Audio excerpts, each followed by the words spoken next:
sure they do. She will. We're not going to. Well, I'll talk to you once those are closed. You do not have to do petitions from the audience. Dang, that's the first time I've seen that. You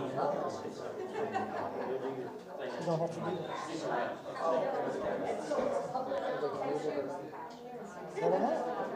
I don't know.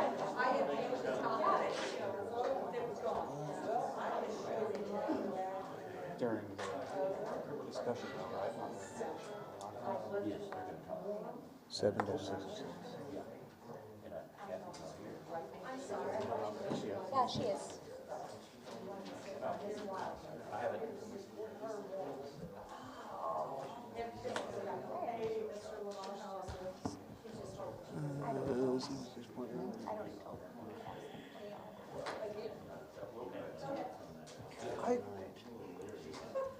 I don't know. I could fix the problem. She won't like it. I mean, because people can't drive in there, or they run their tires. And if you do that, she's going to say, no, I want people to come and enjoy it. All right, sorry for the delay. We had something we had to address just before the meeting. I apologize. We'll go ahead and call this meeting to order. I've asked Councilman Brashear to lead us in prayer and pledge. Pray with me. Heavenly Father, we want to come to you right now to thank you for another day. Even the chilly days or the extremely hot days, we just give you thanks that they are a gift. And I pray right now for everyone here as we handle the city's business, that we would seek to honor you in all we say and do, knowing the responsibility that we have. And I pray these things in the name of our Savior Jesus. Amen. Attention, salute, pledge. I pledge allegiance to the flag of the United States of America and to the republic for which it stands, one nation, under God, indivisible, with liberty and justice for all.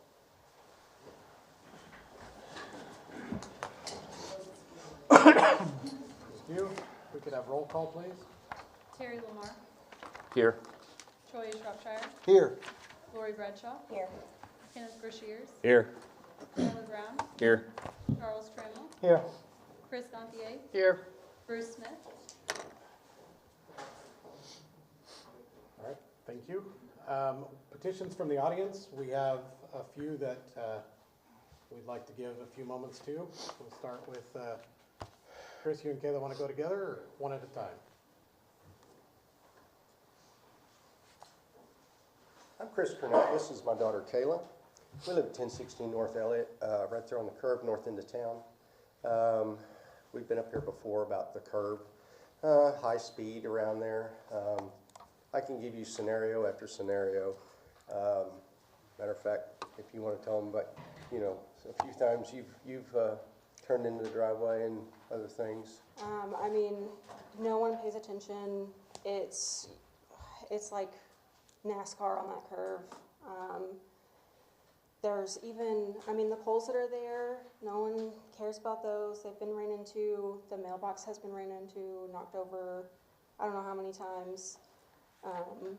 That pickup has been hit and moved at least 6 or 7 feet over into the fence, into the other, like other patient, or the other person's yard. The other neighbors have had several issues. The Kellys across the street have had people ruin their bushes. Several different things. Our yard's been ruined, the driveway's been ruined. I go back and forth to Tulsa to work, and I have a residence that I stay at during the week. I try to visit mom and dad as much as I can, but coming home, I always dread turning on Fifth Street down Elliott, and it's just like, please don't let somebody hit me as I'm going in the driveway.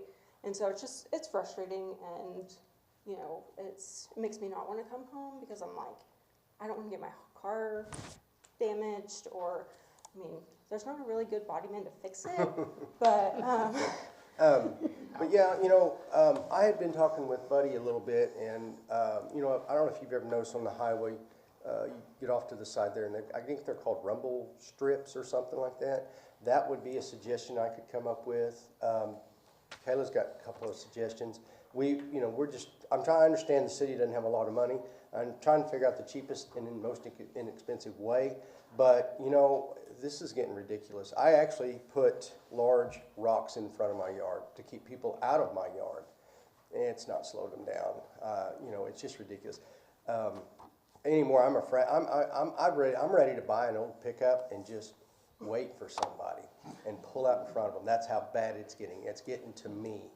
So if you guys could do something or come up with some ideas, if Buddy's got some ideas, if anybody's got ideas, I don't know if Kathy's got anything, I'm willing to work with somebody, do something. But I think if we put like the rumble strips in there, that may slow people down. I don't know. It's just, you know, people talked about maybe making that a T there or something. That's more money I know we don't have. So if you guys got ideas, suggestions, we'd like to hear them because we want to know what we can do. Yeah. So I guess that's it. Thank you, guys. Kathy? Mayor, can I ask him a question? Yes, but. It'll be simple. Have there been any police reports Point filed? of order. Can we, Petition from the audience or not, because it's not actually on the agenda. Okay. Later on, we're gonna talk about this. Okay, Yeah, we'll talk about it later on. okay, thank you. Kathy?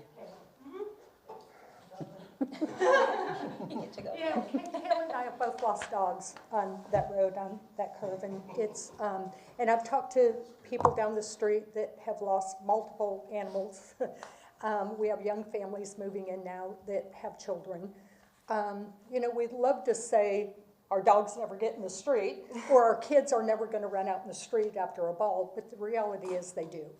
And, you know, I know last time I was here under petition, it was, well, we have problems everywhere. And we do, I agree. But I think we're unique in that if you hit the stop sign on Northeast Fifth Street, it's 1.6 miles before there is any unobstructed roadway. You go all the way North Elliott, Clayton Road, 480, and it's the county line before you have to slow down again. People think they're in the county. And we, you know, I've said it before, we've never had a police presence. That area's never been patrolled. We have a speed limit sign that says 30 miles an hour on the south side. We have one that says 35 on the east side. And it's not patrolled. You know, I guess if we, you know, don't have the money to do anything else to slow traffic down, maybe we could just enforce the law. I mean, that seems like a easy fix to me. It's So- not just at the curb though No. either. I mean, Roosevelt is right there. The kids walk from the gardens, the apartments, is that what they're called? I think so. From those apartments to Roosevelt. I mean, every day on my way to work, I see a group of kids walking on the sidewalk. And that's one of the things that comes to my mind is I really just hope someone's watching. And I mean, it doesn't, as soon as you get off of Fifth Street and turn left and go north, they don't, it's a racetrack. So someone's kids are going to get hurt if someone's not paying attention. Well, we'd appreciate you taking some action into consideration. Thank you. Jeremy?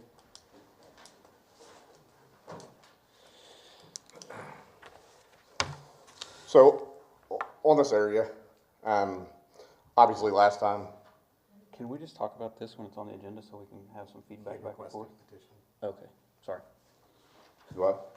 You're good. So basically the last time that they came up here, you know, I've sent out extra patrol multiple times to the officers, which is what we do. Somebody calls in and says, we've got this going on in an area, we need extra patrol. I've sent extra patrols out, just like I do anybody. I did receive a voicemail. It was not a nice voicemail, didn't ask me to call her back, didn't leave a phone number, but I did look into the tag number that was left. We found out who it was, and the guy's kid was talked to, and supposedly went back and talked to Missile Valley about the hand gesture that was made.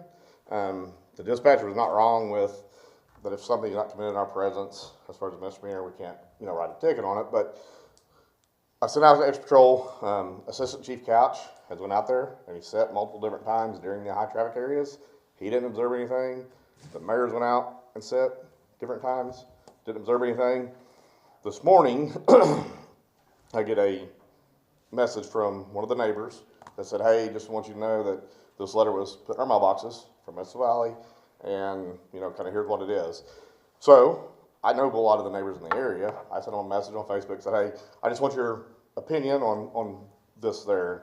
The general consensus of the several neighbors that I messaged was there is some speeders, but it's low traffic, it's low crime, and, you know, it's probably 10% of the people speeding, and no different than anywhere else in town. So I also sent a message to the officers today and said, hey, has anybody patrolled this area?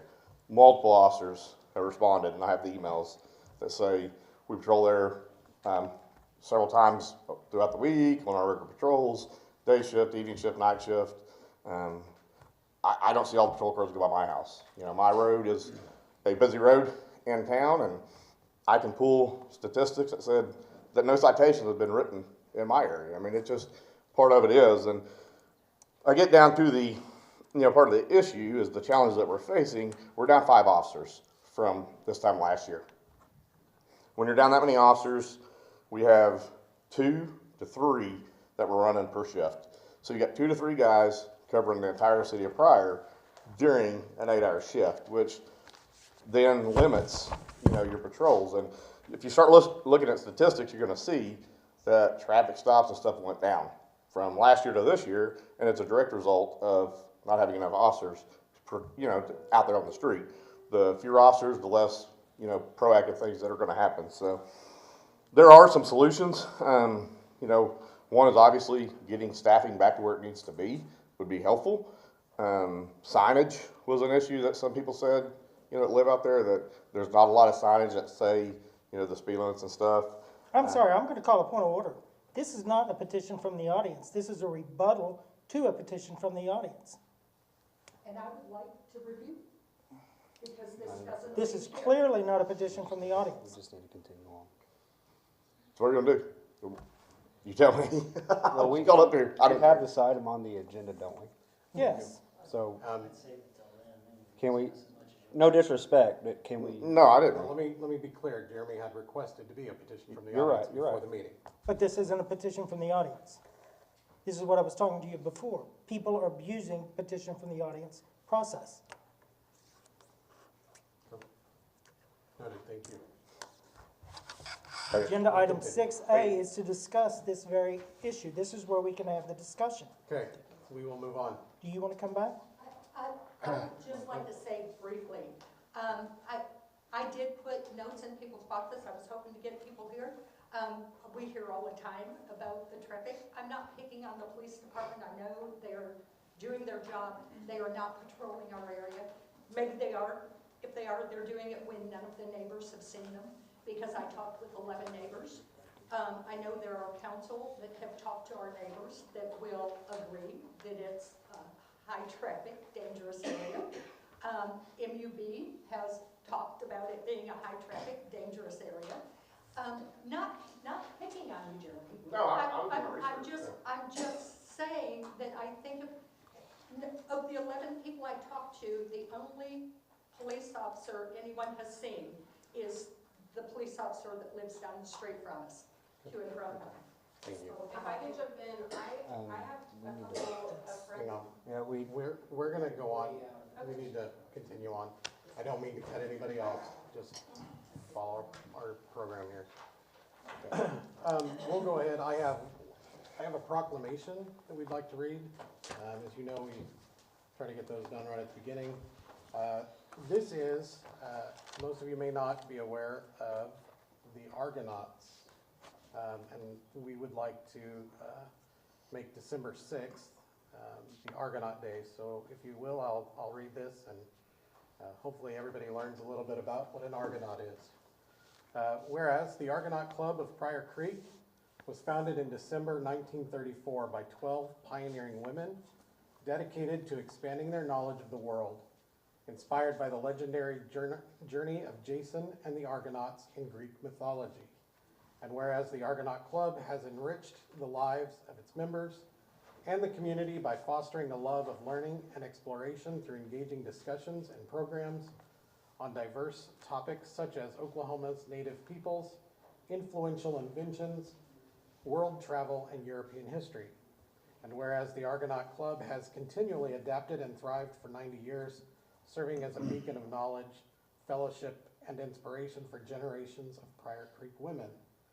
And whereas the Argonauts have contributed to the cultural and historical fabric of our community with their story preserved in a display at the Pryor Public Library and soon to be showcased at the Kauai Museum, ensuring their legacy endures. And whereas the Argonaut Club commemorated its 90th anniversary with a reception on December 12th, 2024, celebrating its past and reaffirming its mission for the future. Now therefore be it proclaimed by the Mayor and City Council of Pryor Creek that this council, for and on behalf of the people of Pryor Creek, does hereby declare December 6th, 2024 to be Argonaut Day in the city of Pryor Creek.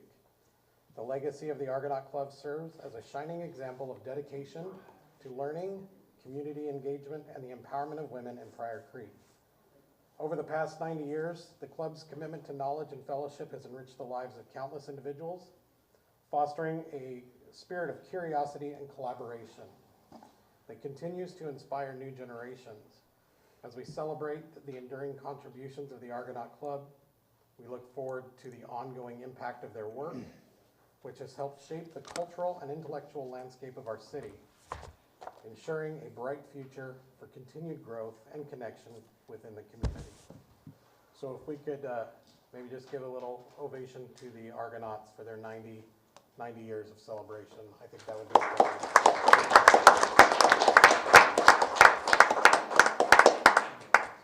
So we've got this, we'll get it signed. Terry, would you mind taking that to the museum with them? Sure. Pass that down, Courtney. Mr. Mayor, I would like to make a point of order, please. Yes, sir. Since we've already started talking about this item on Elliott Street, I respectfully, and we have people in the audience that want to address this, and the chief of police has something to say, I would like to respectfully ask that we move item 5B on your mayor's report up to now to get that knocked out above everything else. Before that, can I ask you a question, Mr. Mayor? This Argonaut, is that something that we're taking action on right now? We're just, I mean, we can. What do you want to do? Oh, I just No wasn't different than the understanding. other. Are we just gonna take care of it Yep. in the consent agenda? You were just reading it? We're doing that just like we do everything else, Chris. Every other proclamation. We read it, we present it, and we move on. Okay, but I just didn't know if we had to have a motion to act. There's no vote to take on it, no. Okay. No. Okay, that was my question. Okay. That was just for my benefit, sorry. I'll tell you what, we can do Mayor's Report B. As soon as we finish our department head reports, we'll ask those department heads to go through. Once we do item B, we will also address the addendum, and then we'll come back to schedule.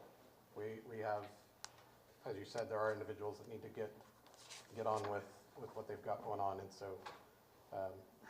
council's respectful direction, we'll go ahead and move on through the department head reports. If you guys will just keep those short and sweet, we got a lot to talk about. So we'll go ahead and finish on with the building inspector is not here, and I apologize, I did not grab that note. If you want, I'll go get that while we hear from Johnny Jensen. I'll be short and sweet. We did get some money from the state for this past disaster, the Father's Day storm in '23. That's something that the state's not required to pay. They pay it when they have the money, which sometimes we get, sometimes we don't. Sometimes it's 5 years down the road before we get it. But anyway, they did send us the money for that. I think the city got about $10,000 and MUD got about $10,000 for that portion of it. And that'll finish out the last disaster that we had. The FEMA and the states paid all of their money that they owed us. The hazard mitigation plan that we've been working on, our last meeting is Thursday, and we've got Pryor represented for this meeting, and this year was a little bit, or this time, this update was a little bit different than before. We didn't do one for the city and one for the county, we did it all together, wound up saving the city a bunch of money, so that they're still gonna get the same benefit they would have gotten if they did their own plan, but they didn't have to pay for anything, so worked out pretty good. Other than that, that's about it. Thanks. Thank you. City inspector's report, says Craig and I did 37 inspections for December. We did an additional 21 inspections with contractors, or James and Cody from MUB, addressing issues that came up within the community for 2024. Craig and Kenny did a total of 569 inspections and another 319 inspections. Attended the abatement meeting in December, worked with Trent Humphreys on several issues, and had several contractors calling or coming into the office needing information about codes, additions, zoning, and services. Chief Young. I handed out earlier just our runs from last year. Right now, we're at the mid-year this physical year, so we're going through all the truck checks, equipment checks, and all that. Myself and James are doing all the office fun stuff, just going through accounts and everything. Like I said, it's mid-year, so we just want to make sure we're staying on track to where we're at, where we're projected we would be at. But does anybody have any questions for us? So we're kind of on pace, similar to, Yeah, right now, of course, I say yeah. We're just now starting to run the reports, so once we get them, we'll start kind of breaking everything down and making sure. But like I said, when the guys ran those reports, we have to send those in every year at the end of the year to the Oklahoma State Fire Marshal's office. So when we do that, that's when we start reviewing that. We started reviewing the inventory, fleet, and all that stuff at the station. Just kind of do what we call mid-year review and make sure we're kind of tracking where we should be tracking. one other question. This is all the stuff that we went on calls for, not necessarily just what was inside the city? Yeah, that's Like the from our grass fire fires? district. Okay. So our 82 square mile fire district, those are the calls we ran on. Some of those, if there's a mutual aid here and there, which aren't that many, we'll be going to assist our brothers and sisters from fire departments next door to help them because they come and help us. Thank you. Yes, sir. Anything? Thank you. Mr. Bowman, golf course? Good evening, everyone. Of course, the weather was pretty good in December, so our rounds were up, probably over 100 over our average, so just another great December. Our membership campaign went very good. Kind of an interesting stat from Google, like in December we had 165 people ask for directions, so that's a lot of new people coming in. One of the things, got a letter from Kemp Quarries. You know, all the rocks going up 15%, but we buy a lot of sand. It's going to go up 20% starting January 1st. So, you know, we'll be looking at, you know, some fees and different things that, to help increase our revenue, to offset some of these costs. Booking a lot of tournaments right now. So if you know of anybody wanting to book a tournament, please let them get with me so we can get it booked and they get the date that they choose. Our maintenance guys are rebuilding all of our mowers, trying to get all that ready. It won't be long, spring will be here. We'll be spraying pre-emergence next month, and before you know it, grass will be green again. I don't know if everybody knows, but the Pryor High School Pom girls won state. And they got first in state, and they got second in another dance. So they'll be using, we raised over $10,000 for them, and they're going to be using that money to go to nationals at the end of this month in Orlando. So it's great to see those girls do good. That's all I have. Any questions? Asphalt? Oh yeah, the asphalt. I did check with him today, and they're going through the insurance and bonds. They're going over all that paperwork right now, he said. And so as soon as he gets that done, they'll have a meeting, and of course the weather has to be fairly decent, you know, to lay the asphalt. So, but that is progressing. All right, anything else? Yes, the bridges, are they all, that project complete? They have, last I talked to them, 3 of them are done, setting on their property. They was working on the 4th one, and so we're going to coordinate some of that bridge work with the asphalt people, because there's a little concrete work needs to be done.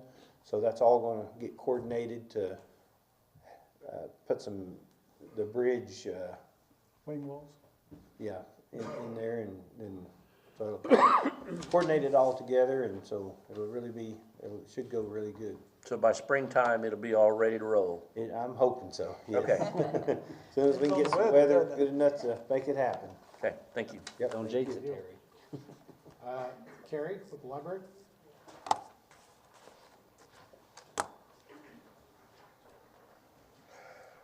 I emailed everybody our fancy statistic sheet. For the most part, we're comparable this December as we were last December. The big exceptions are our internet use this year is way down from where it was last year. Our questions answered are way up from where it was last year, and then our door count is about half of what we did last year.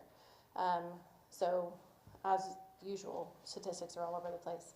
But we're doing what we do at the library. The Friends group has a couple of things coming up that you guys should be aware of and participate in. They have a fundraiser coming up on January 25th. It's a murder mystery. Everyone will get a role to play, so you will have a character assigned to you when you buy a ticket, and you will be part of solving this mystery. Your ticket gets you dinner. It's at the Legion. It's the fish fry dinner that they do, which is really good, and it gets you one drink as well. And then a night of fun and frivolity in addition. You can even come in costume if you want. It's a 1920s themed speakeasy kind of Great Gatsby's party. What was that date again? January 25th. And you can get tickets on the Friends Facebook page. There's an event pinned to the top of that page, and it has a thing that says get tickets. It's $45 for a single ticket or $80 for two. And it's sponsored by McBride and McBride and Bank of Commerce. Thanks to our sponsors. And then the other thing that the Friends group is doing, they will have a political forum for the candidates running for city council sometime in February before the election. So I think Nettie is going to get those names and phone numbers soon. And so if you're running, expect a phone call, and then we'll start publicizing when that forum will be. It's the same format that we always do, which is, I think, has been pretty successful so far. Would it be appropriate to remind all the candidates to go ahead and get their library card now before they get there? And I will say, that is never my question. I know who has a library card. Okay, that's all I've got. Do you guys have any questions for me? I read your article in the paper this week that you were 47% through your budget Yes. at halfway through the year, so you're 3% under budget? Yes, and I did a lot of math for that article, which is why you guys got meeting room usage and not programming usage. Haley did amount saved for the person in 2024 who checked out the most. They saved over $6,000 by checking out materials instead of buying them. So I decided to look at the fiscal year so far, and at the halfway mark, I don't have all the numbers in front of me, but the return on investment. So for every dollar the city spends on the library, we save our community $1.62, which I think is pretty impressive. Mm-hmm. Well, we appreciate how hard you've worked to try and keep unnecessary expenditures down. Yep. We appreciate that. Thanks. Anything else? All right, thanks. Frank, Parks and Cemetery.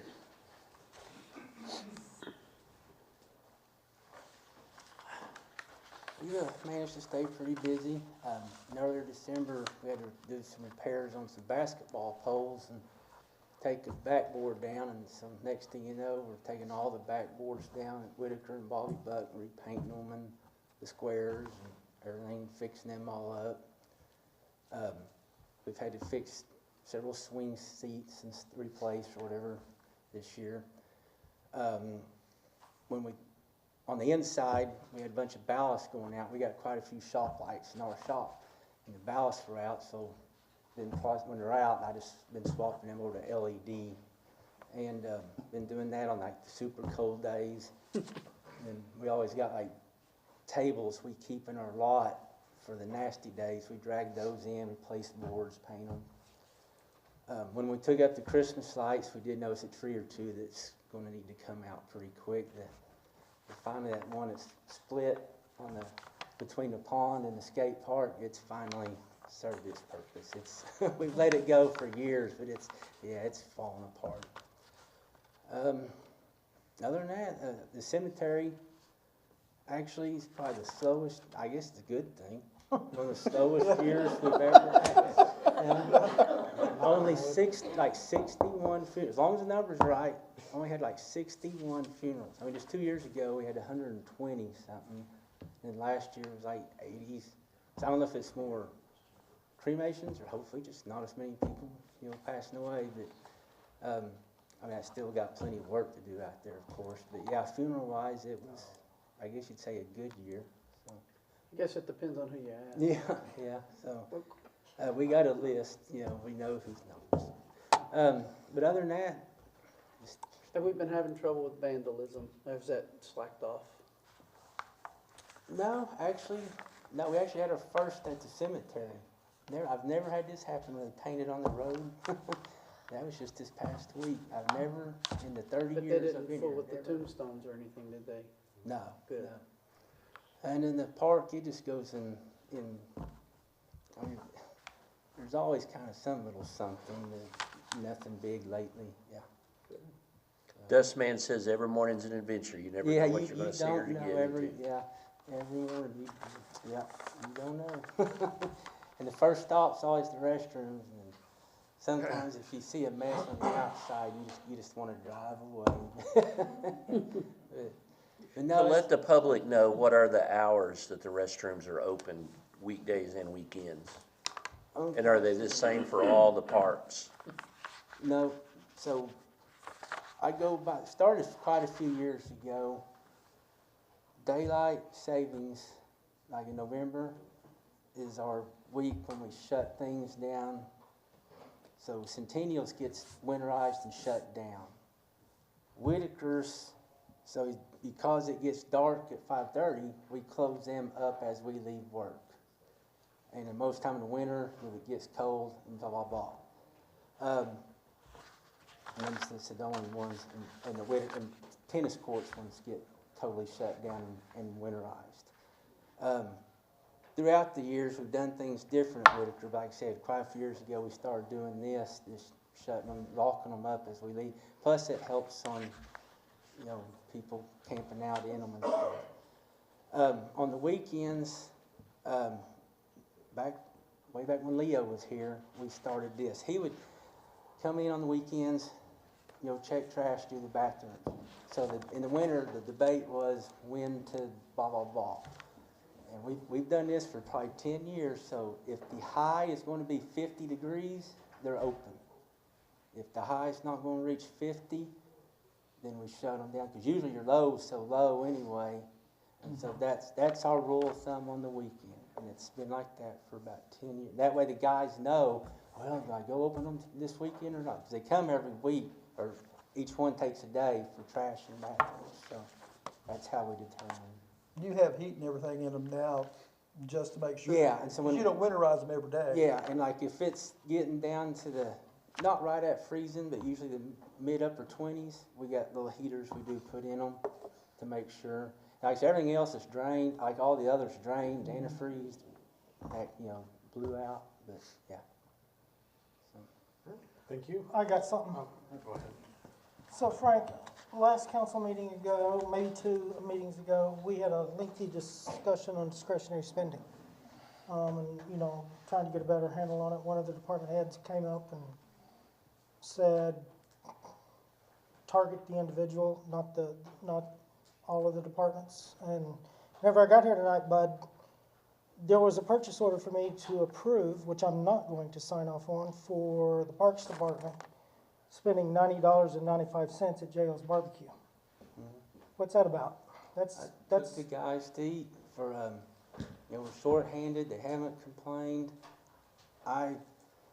This is actually a first for me. In years in the past, I've always took them out to eat myself, and and the guys were like, you don't need to be spending money on us, blah, blah, blah. And so this was the first for me, so yeah, I used the city card and took them to lunch before the week of Christmas.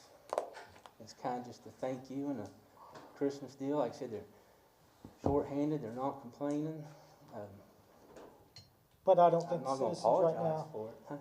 Well, Yeah. you don't have to apologize for anything, but I don't think right now, whenever we're watching literally every penny, and we just had a discussion on discretionary spending, I don't think this was appropriate. I understand. I'm definitely not gonna sign off on this. I don't think anyone on this end of the table is gonna sign off on it, so. Thank you. Thank you, Frank. Police and shelter. Can you tell me who the purchase order was made out to? For the Yeah. Cruzeros? I'll give it to you here. Well, I'm just saying if it's to Visa, that's our credit card company, not to JL Barbecue directly. So I just wanted you guys to know that if it's to Visa, we've already paid that, and that would be something that is on our credit. So, December, kind of the big call was the break-ins on the southeast side of town. We had probably 15 or so cars get hit one night. One of the officers, Officer Reese, took it on himself. He made contact with a lot of the neighbors, got some surveillance video, was able to identify, a suspect vehicle type, and then he used the surveillance from the convenience store, Maverick now, used to be Come and Go. Was also able to get a better description, a better vehicle description. Then he used the flock camera at 9th and Mill, was able to get that vehicle on the flock camera, identify the vehicle. We also had some cell phone data that was pinging at that same address in Bonita. Off that, we were able to obtain a search warrant. When we ran the search warrant, ended up arresting 4 people, got some of the property back. They'd hit Claremore, us, Fairland, and I believe Bonita. Firearm was recovered. So there are several things that were recovered during that search warrant with the guys. We worked with Bonita PD, Craig County Sheriff's Office, our guys, and DRDA Police on it. So that was a big one. Kind of the 2024 versus 23. Kind of like I spoke earlier, obviously the fewer officers you have, the less proactive stuff you're going to have. So the out stopping cars and stuff, that's where our big hit was. We had 15,762 calls for service, which is running about 43 calls a day, is what we're averaging, which is spread out between 2 to 3 guys per shift, which adds up pretty busy on calls. And then you got to take reports and factors into it, and school zones, and so there's a lot of factors that go into that. Obviously, our big dip was going to be, into that proactive stuff. So traffic stops went down, citations went down. It's a direct effect of losing officers throughout the year. So that's just some areas that I was able to pull the stats compared to. Like I said, obviously on that previous issue, because there is concerns, and I get concerns from citizens all the time on that, and I do understand. But we are limited in our resources. Today we had 1 SRO out of 5 that actually was in the school. So we pulled 2 of our detectives are in schools, and then we had to pull 2 patrolmen in schools because you got workman's comp, you got medical, family, and so we got a lot of things that we got to do. And we got a contract that we got to commit to with them. So you're pulling what people we don't have to cover areas that have to be covered. So, and Assistant Chief Couch can attest to that because we were getting messages a minute ago trying to cover schools again tomorrow. It's just a ongoing issue that we run into. So that's kind of where we're at. You have anything for me? And then I'll let Becky talk about the shelter. I will say that is a perfect example of why we need to be getting 100% paid back from the schools on every dollar that we spend there. We should be made whole on. I'm not asking for anything extra, but the amount of legwork that you guys have to do in just to cover that thing, and we're covering workers' comp on several of the officers that work in the school right now, which we're having to carry the burden of this, and I think that we should be made whole completely because of those reasons.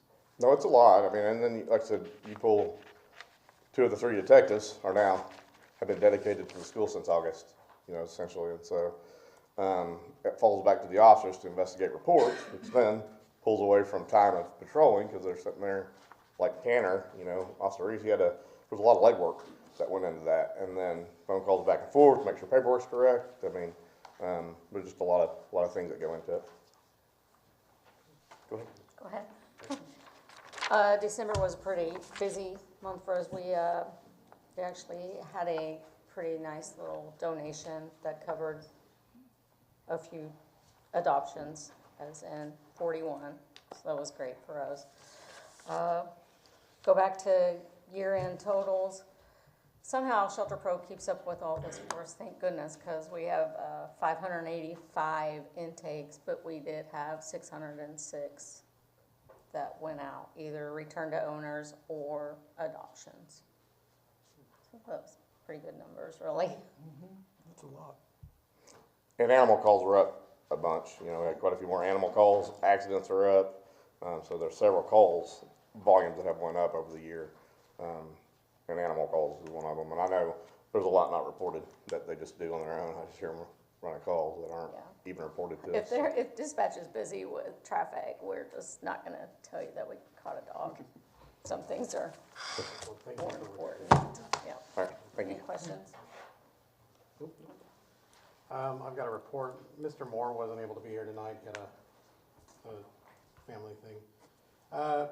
Just go down through this pretty quick. He's got a lot of details on here. Memberships, 98 new members, 22 new Cherokee members, 361 total Cherokee members, 681 people signed up for the walking track. That's up 174 over last month. 1,661 total members, and total day passes is 1,025. That's up 67 for Child Watch, weight room, group fitness, pool, and basketball. Cities officially through October, they're $22,000 positive year-to-date net revenue. Still have to pay the balance of the HVAC units. Spending is 4% below budget through October. Aquatics have been busy, 16 public and 2 private pool parties. Family Swim was busy over the holidays. Pool is full daily, Monday, Tuesday, Thursday. They host after-school program for the Special Tigers swim team, swim lessons, Wahoo, swim lessons, and infant survival swim, along with group exercise classes. The pool is closed during those times between 4 and 7. Fitness increased media presence with their Get to Know the Staff Friday, which is a social media thing that they're doing. Jess has been featuring the instructors and staff. Jess continues to work with the instructors on their certifications. Maintain, Don't Gain is underway with 119 participants. Biggest challenge of the year finishes up on January 7th. Gimme Elf on the Shelf. Gimme is, I guess, the name of their Elf on the Shelf. Gimme is hidden every day in December. David McFarland won, and he found him the most. Good job, David. Miscellaneous indoor advertising monitors are up and running. Pickleball instruction begins January 7th. And then they're continuing to look for rebates, credits, etc. on HVAC energy programs. That was about as fast as I can go through that. Any questions? Okay, Buddy, Street?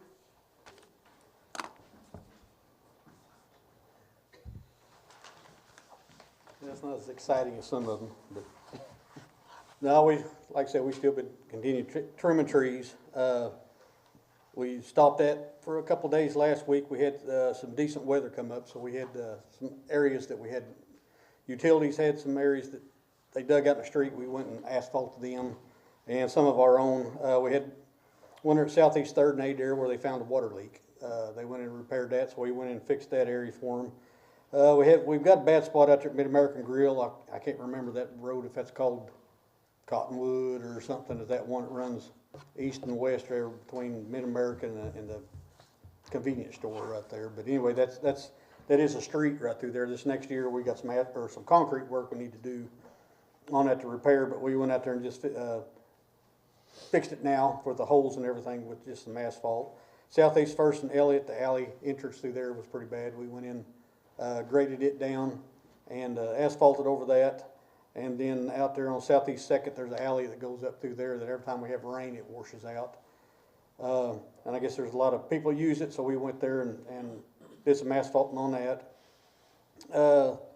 Sweeper, we're still waiting on the brake booster for that. They think they've located one, but just trying to get it toward those people. We end up having to take it to Big Cabin, have him looked at. We searched for parts, we couldn't find anything, so. But we're still waiting on that. As soon as they get that done, then like I said, we'll be doing some sweeping on the streets if it ain't, below 0, where we'll take a chance on freezing that water pump that goes on there. This week we're working out there on the South Elliott drainage there west. I believe it's the Rains property, I think it is. We got an easement out through there. There's a lot of blockage, I guess, it's been backing the water up through, South Ridge and Ridgeview and all that, those areas through there. So we started going out there today and, kinda cleaning them out and didn't, have to saw a few trees down to get to some of this stuff, but we're starting to work, get that opened up. So hopefully we can have that done this week. So at least get it done before spring gets here. Other than that, we've been doing, you've probably seen some purchase orders on through there for a lot of filters and oil and stuff like that, but the winter time is a good time for us to, on a lot of our equipment that we do, the oil changes and the filter changes and everything. Especially like I said, with the tractors, a lot of them we don't use much in the wintertime. They are there if we need them, but like I said, we try to get, that's time for maintenance for Michael to get in there and get all that done. So our equipment's ready to use when it comes around spring, so. But other than that, we get potholes and whatever, so. I got a quick question. Are you gonna be leaving after your report, or are you gonna be here when we discuss the issue, about Elliott Street? I'll be here. Okay, then I'll wait till then. Did you mention, I'm sorry, buddy, did you mention that we had gone out to the Rains property and looked at that? Yes, we went out and looked at it and we started it today. Thank you. So. City Clerk? Well, it's kind of hard to wrap up what we do, but Hannah started yesterday, which is the best thing. It's the light at the end of my tunnel, it feels like. She got to do her first payroll kind of with me, and she's doing great so far, but we're just rocking and rolling the best we can.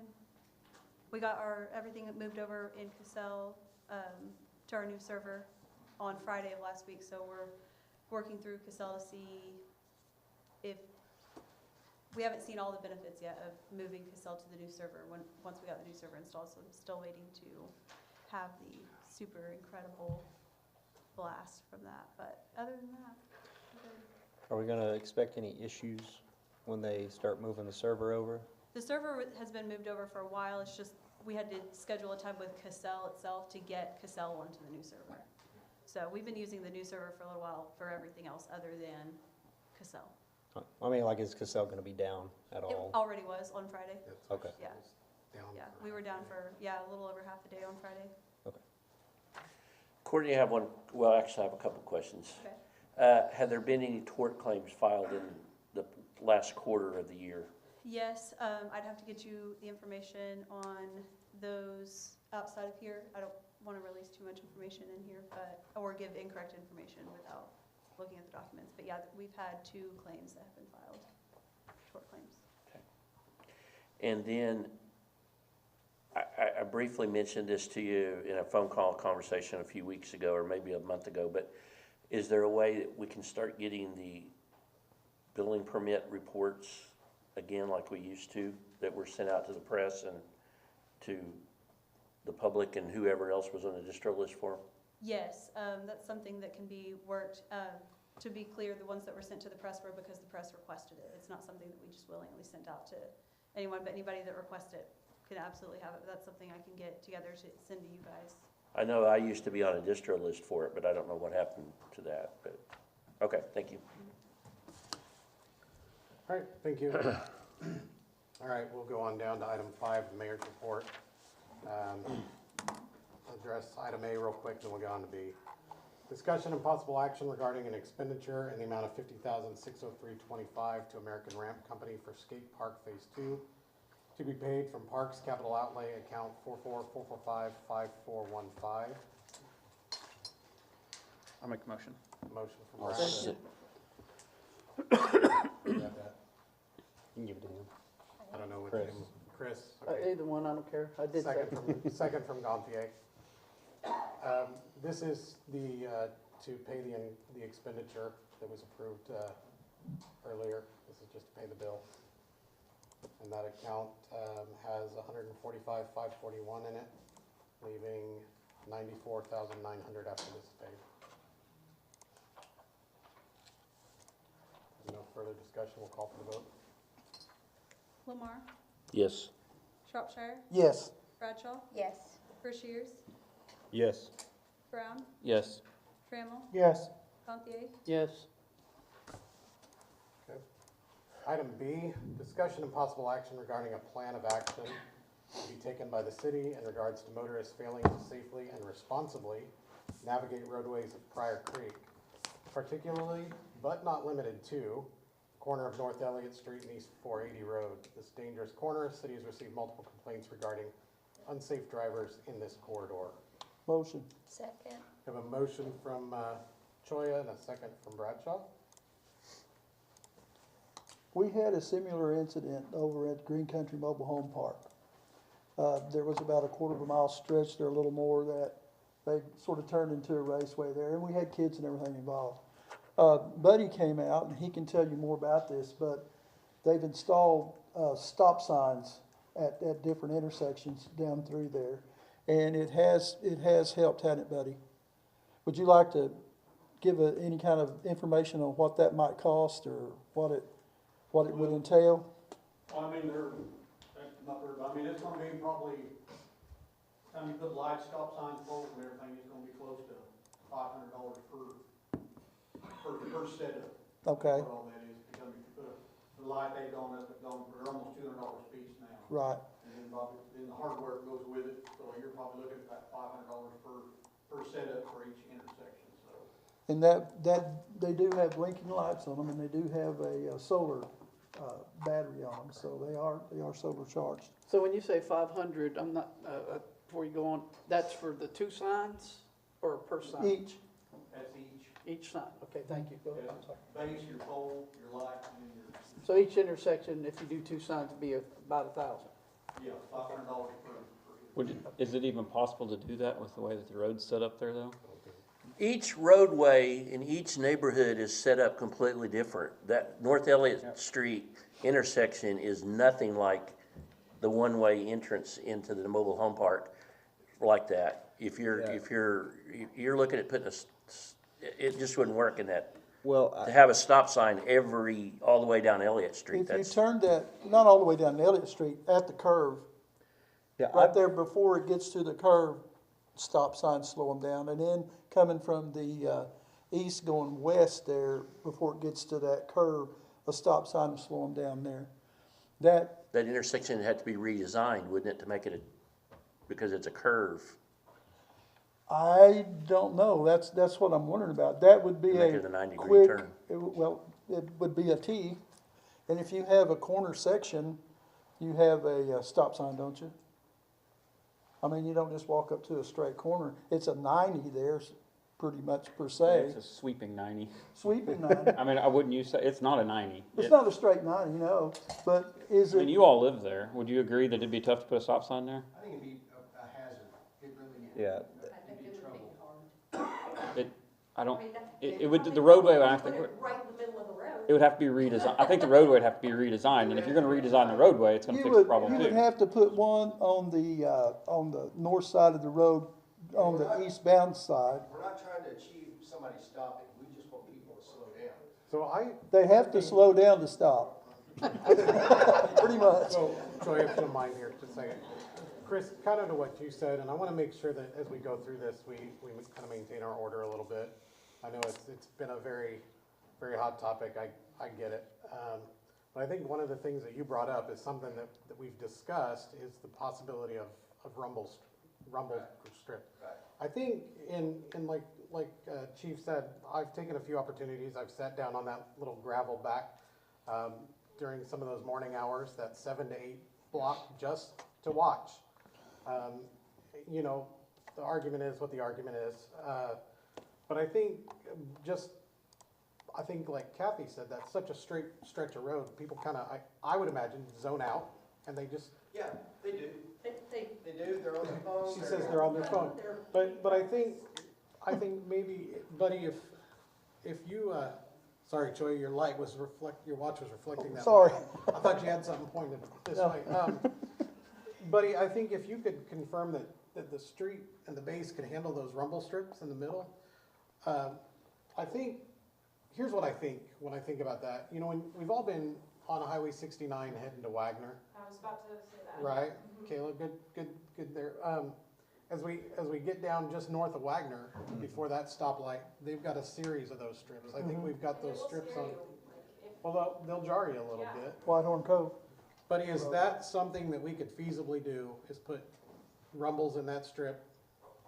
Not with the street the way it is, because it's an oil and chip road. It's, you put them in there and you can drive over for just a little while and that oil and chip, because once you, as deep as you go down with that, then you're gonna go back into gravel on the bottom of it.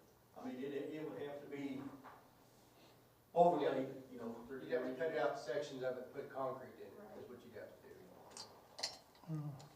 Well, I know they've got it also between Shoto and Maisie, they got a couple rumble strips. That curve. Yeah. But my only concern, which I do agree, something needs to be done, just be aware if rumble strips go in, it's gonna be a while before you can sleep good at night, cause you're gonna and I would rather listen to, the train is right there, so Yeah. it doesn't bother It us. doesn't, I mean, Dad was sleep through a tornado, so. What? If you had those in, are you still able to plow? Cause I know like a speed bump, you wouldn't be able to plow that, but, They're reversed. right, They're reversed. okay. So, but yeah, but again, I've looked at, we're trying to rent a machine and, I don't have, I mean, around this area, there's, besides the State Department, I mean, there may be some contractors out there that I don't know, but it's a setup that goes behind a truck, I guess, and, that does those, and they're for, I mean, they're like $1.20 for a square foot to put them in.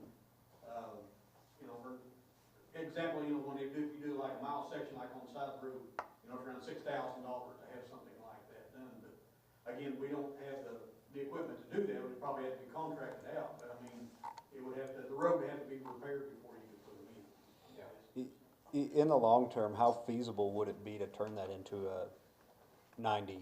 Because I drove out there a while back to try to talk to some folks. Some folks weren't home. I think I tried your house, but you weren't there. But I did talk to some MUB workers out there, and they expressed kind of that same thing where even, I'm going to say law enforcement that's not a part of the city of Pryor, almost took that curve a little too quick. There are two spots where if you wanted to do the stop sign ordeal, you could. It seemed to make sense, but that's putting people right in front of your house, stopping. And I mean, that, you know. Better than putting it in your yard. But that's an idea that could be done, but then again, you may just run into people just running them. Because unless it bites, then you may not, you know, it may not fix it. It might not. But at the same time, the only real way to keep anybody, even from people who doze off, is just, but the landscape there also. If you don't fix the problem, best thing is just shut the road down. Ain't no more curb there. Well, that's what I was gonna ask. How much would it cost to turn that into a T? We can sit up here and talk about what we're gonna do all night long. Well, what I was saying, how feasible is it to turn that into a T? Because I know you've got some, it's not exactly completely flat there, and then you've got some easements from GRDA. We have to make those intersections a little bit wider, because you do have some people with trailers and pulls down through there, so if you've got several vehicles that's, say, you know, which way you'll be, you can turn west or back south, or east or south, either way. If you got several vehicles that's lined up there, if you've got any type of trailer, you're not gonna be able to turn that corner at 90, but they're gonna have to be made like double width lanes through there on both ways for them to be able to get out. Well, do you happen to know off the top of your head if that's even feasible to do over the next year or two? I think you'd have to get a survey to find out if that's feasible. Yeah. You've got their property that's gonna be involved. I think if you're gonna spend that kind of money, just put in the rumble strips. You know, that's, I don't know what it's gonna cost to get that done, probably 30 grand.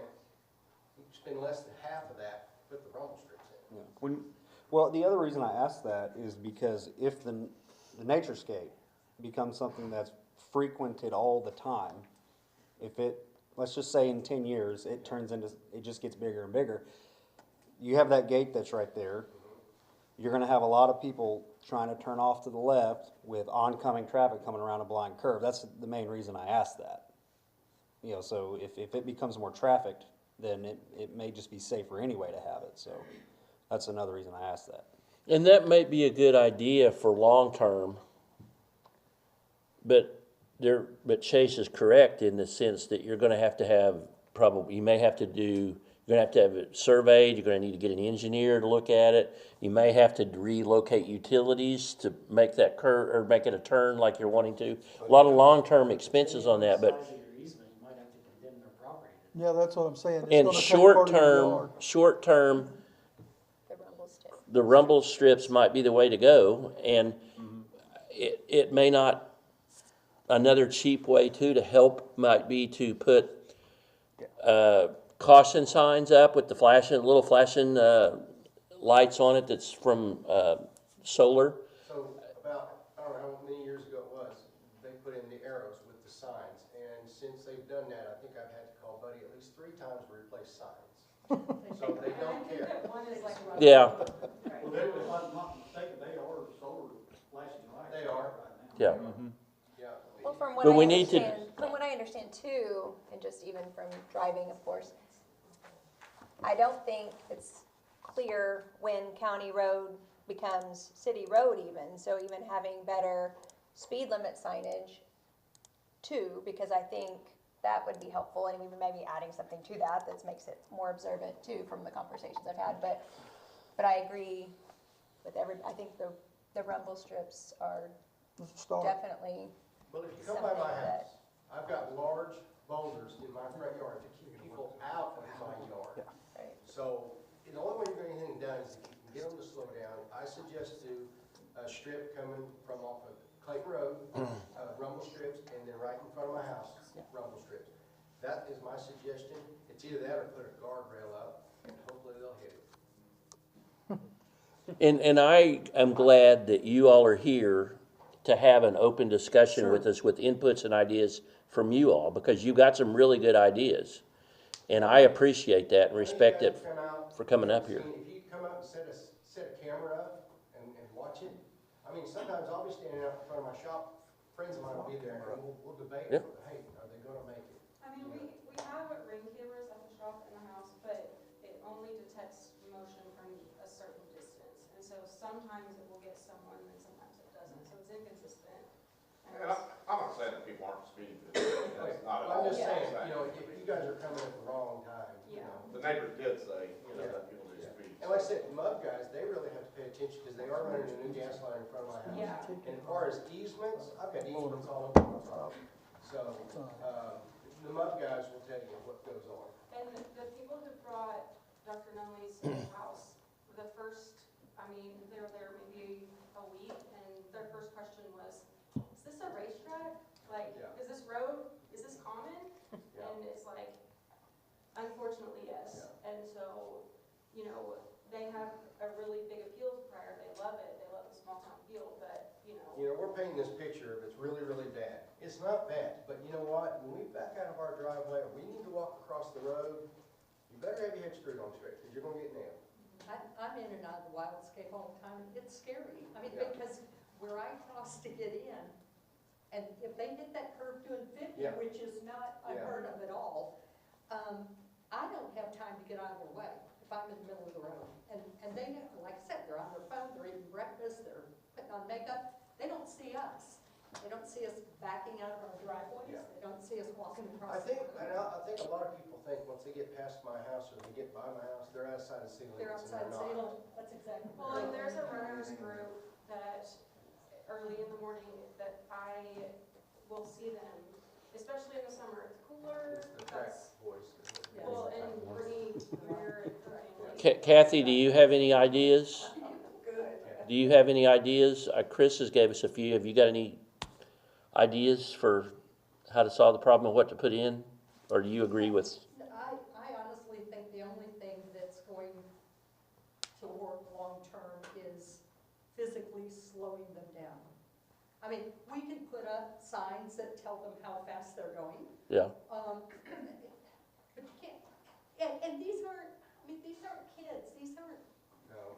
And they're business owners and.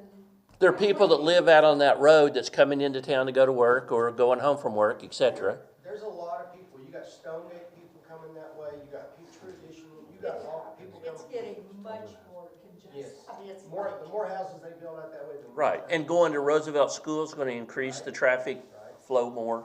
So truly, the only thing that's gonna work long-term is speed bumps or just something to physically slow them down.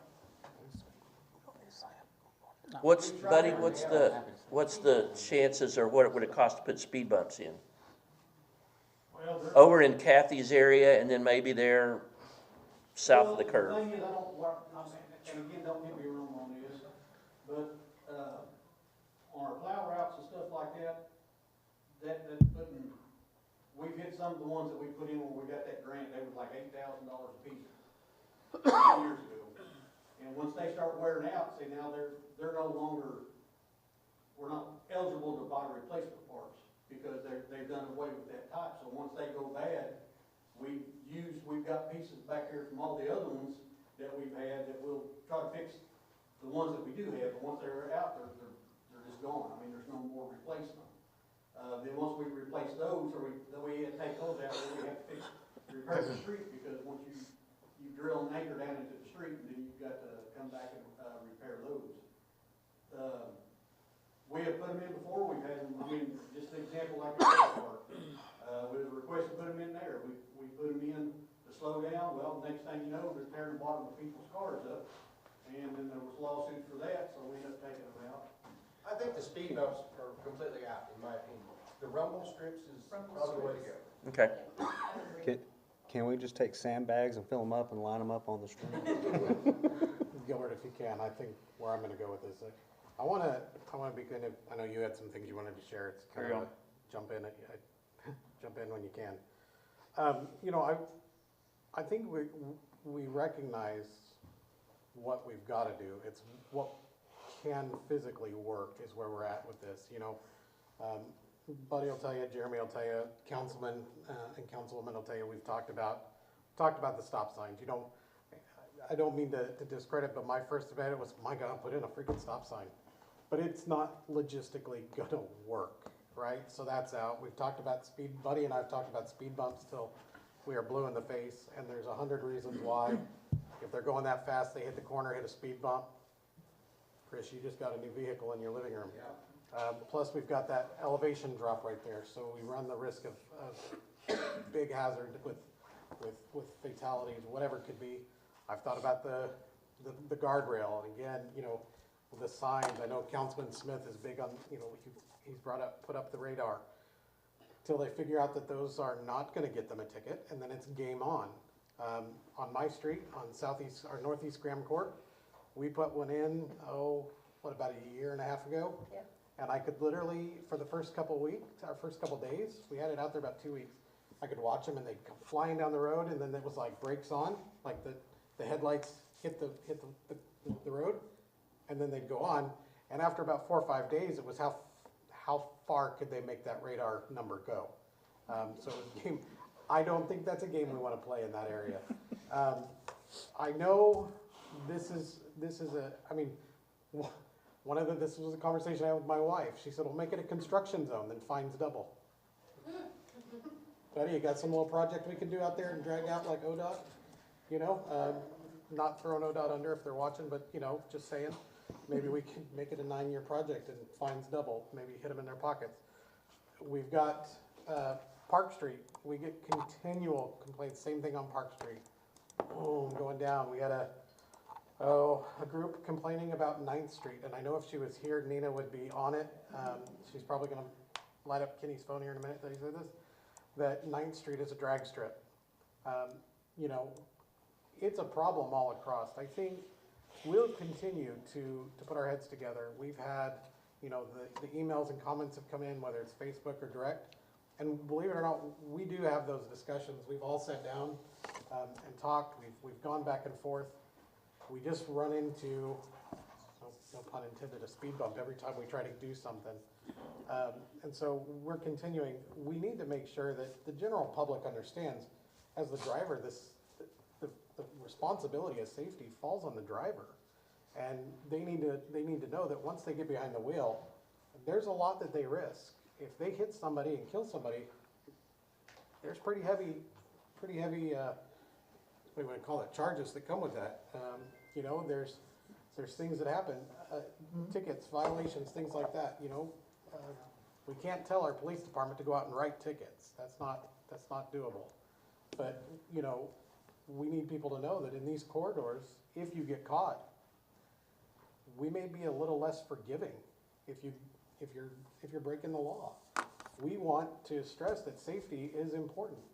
That said, and please don't take this to heart, but the pedestrian also has an expectation of responsibility.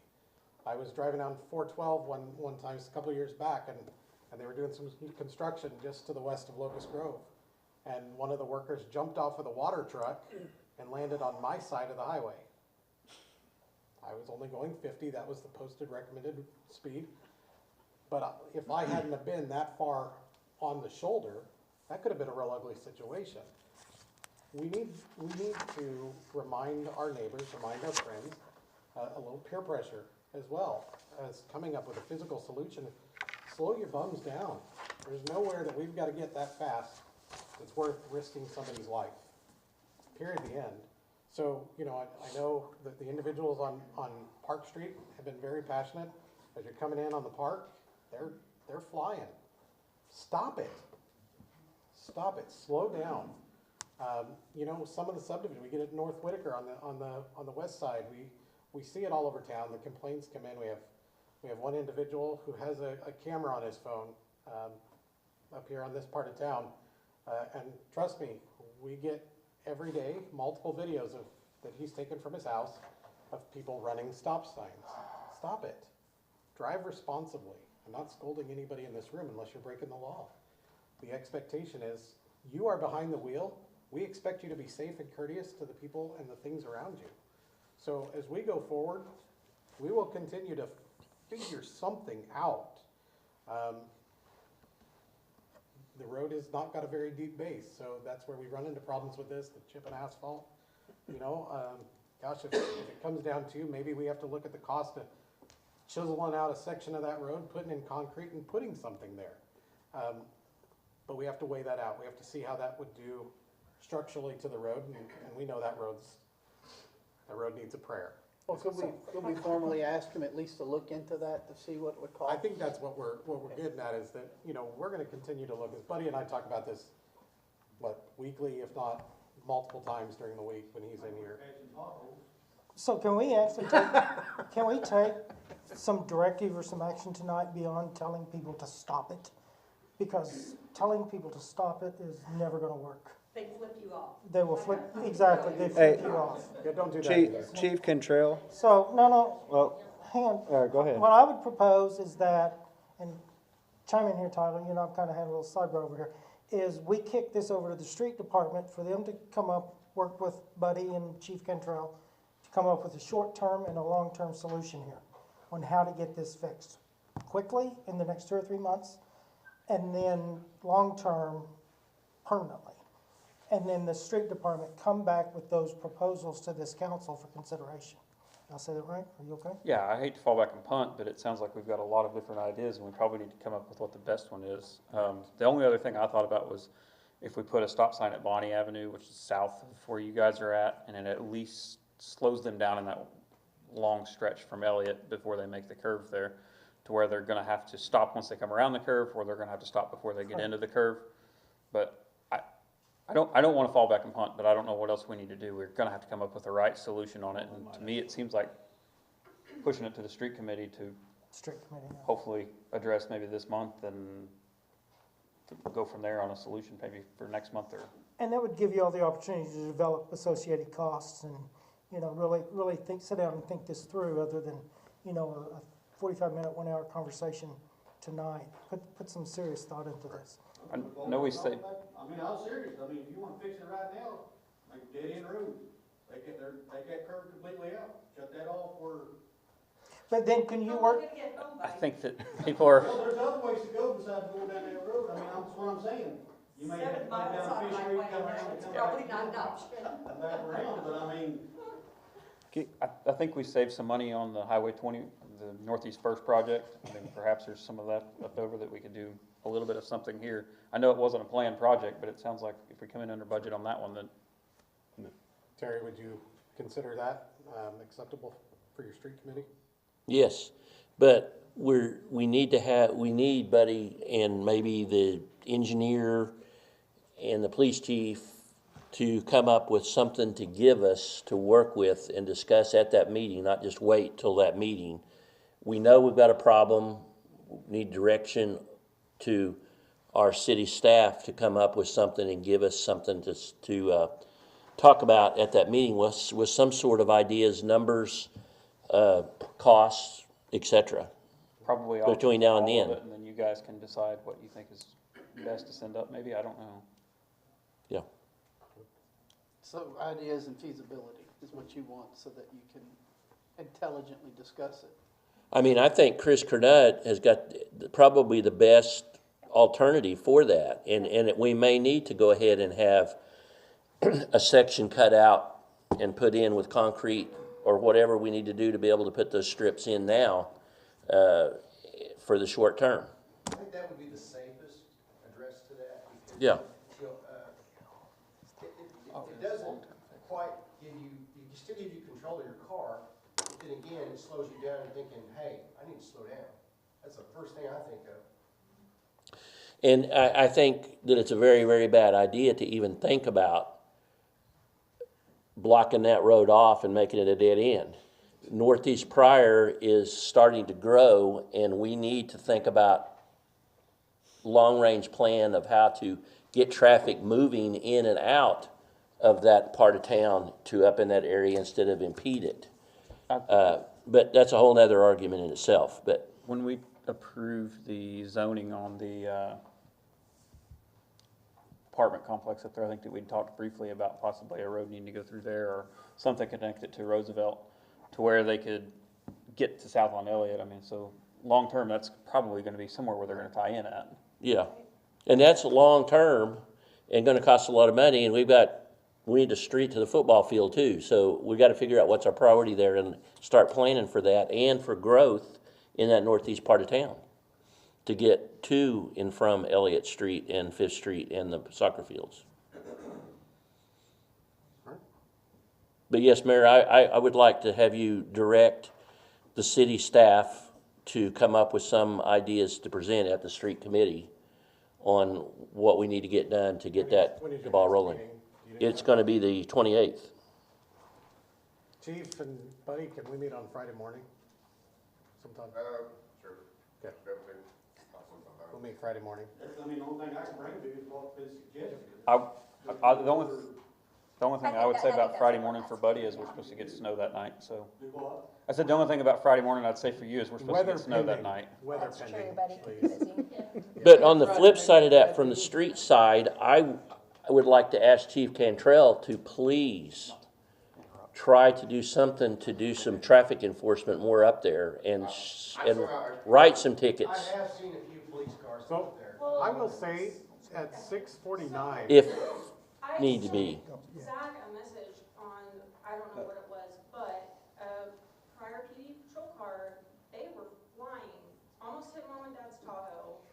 I mean, if the police are doing it, then everybody else is gonna think that it's okay. I did get a message at 6:49 that there was a patrol unit sitting there tonight, so just not that. And one of the officers, Ms. Brown, said that she patrols that area and she stopped cars in that area. So, I mean, there's the death penalty for murder and people still murder. I mean, if you're not sitting there, people are gonna still run things. I mean, it's just the way Highway 69, everywhere you're at.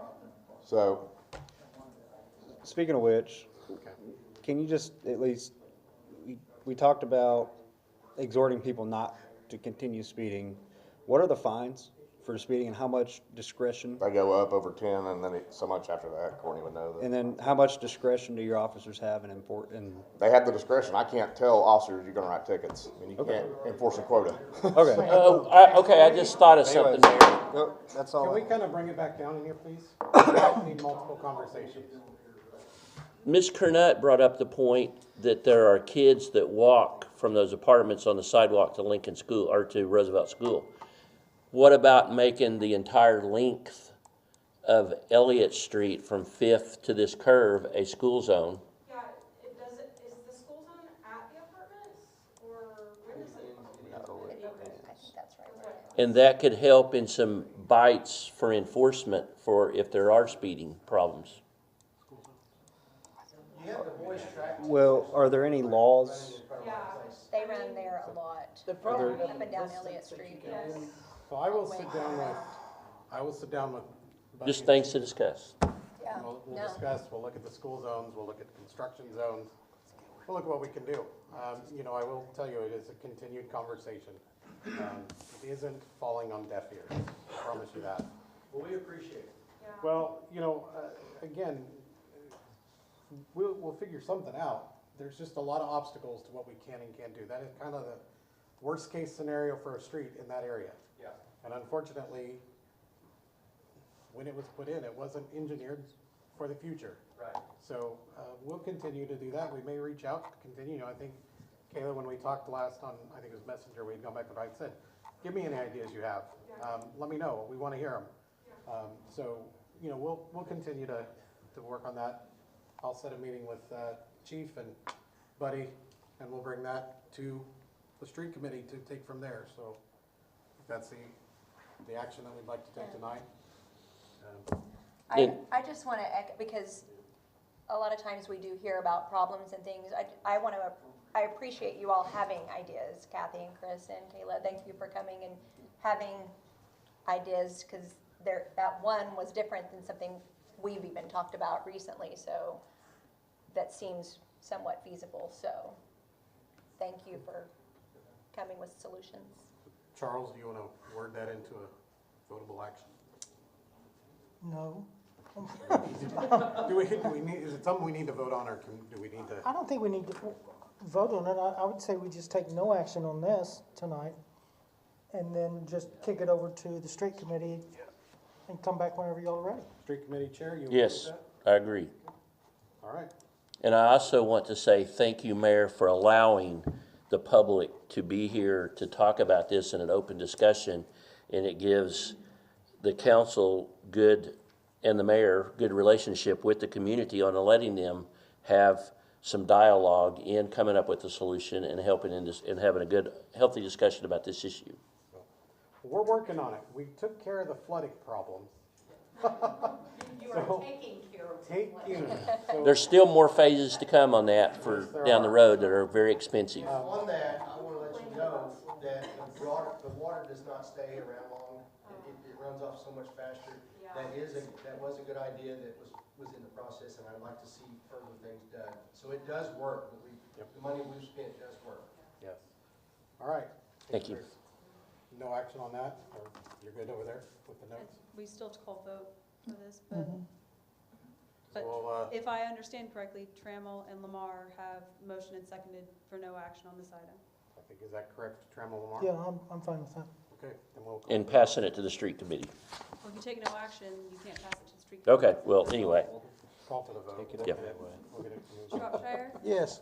Bradshaw, Yes. Rushiers, Yes. Brown, Yes. Trammell, Yes. Gantier, Yes. Lamar. Yes. Thank you, guys. Mayor, can I request we jump to the addendum? That's exactly what we're gonna do right now. So. Yes. All right, we're gonna go to the addendum item number 1. Discussion and possible action regarding Pryor Creek Ordinance, Title 5, Chapter 11, automated license plate readers, ALPR. Motion. A motion from Brown, Second. second from Trammell. Discussion? I ask you to add this on the agenda. I watched the Senate committee hearing that you guys, or that Chris was in attendance to. I personally don't feel like our police chief is doing anything wrong by posting suspects or suspect vehicles on Facebook. But I heard Chris make reference to it a couple different times and reference that he was keeping notes on it or keeping records of it. It'd be my opinion that we just repeal the ordinance altogether, because I don't want to see it used maliciously against our own police department or our police chief. Our ordinance specifically says that we are not to be giving it to any third party unless required by law. It's a misdemeanor This ordinance was to protect people, and it's being done. And it's not malicious, it's the ordinance that we came up with, and our police chief, or whoever's doing it on Facebook, is ignoring it, and it is a misdemeanor according to this. It's wrong. And if we're not gonna follow it in the open, what's going on behind closed doors?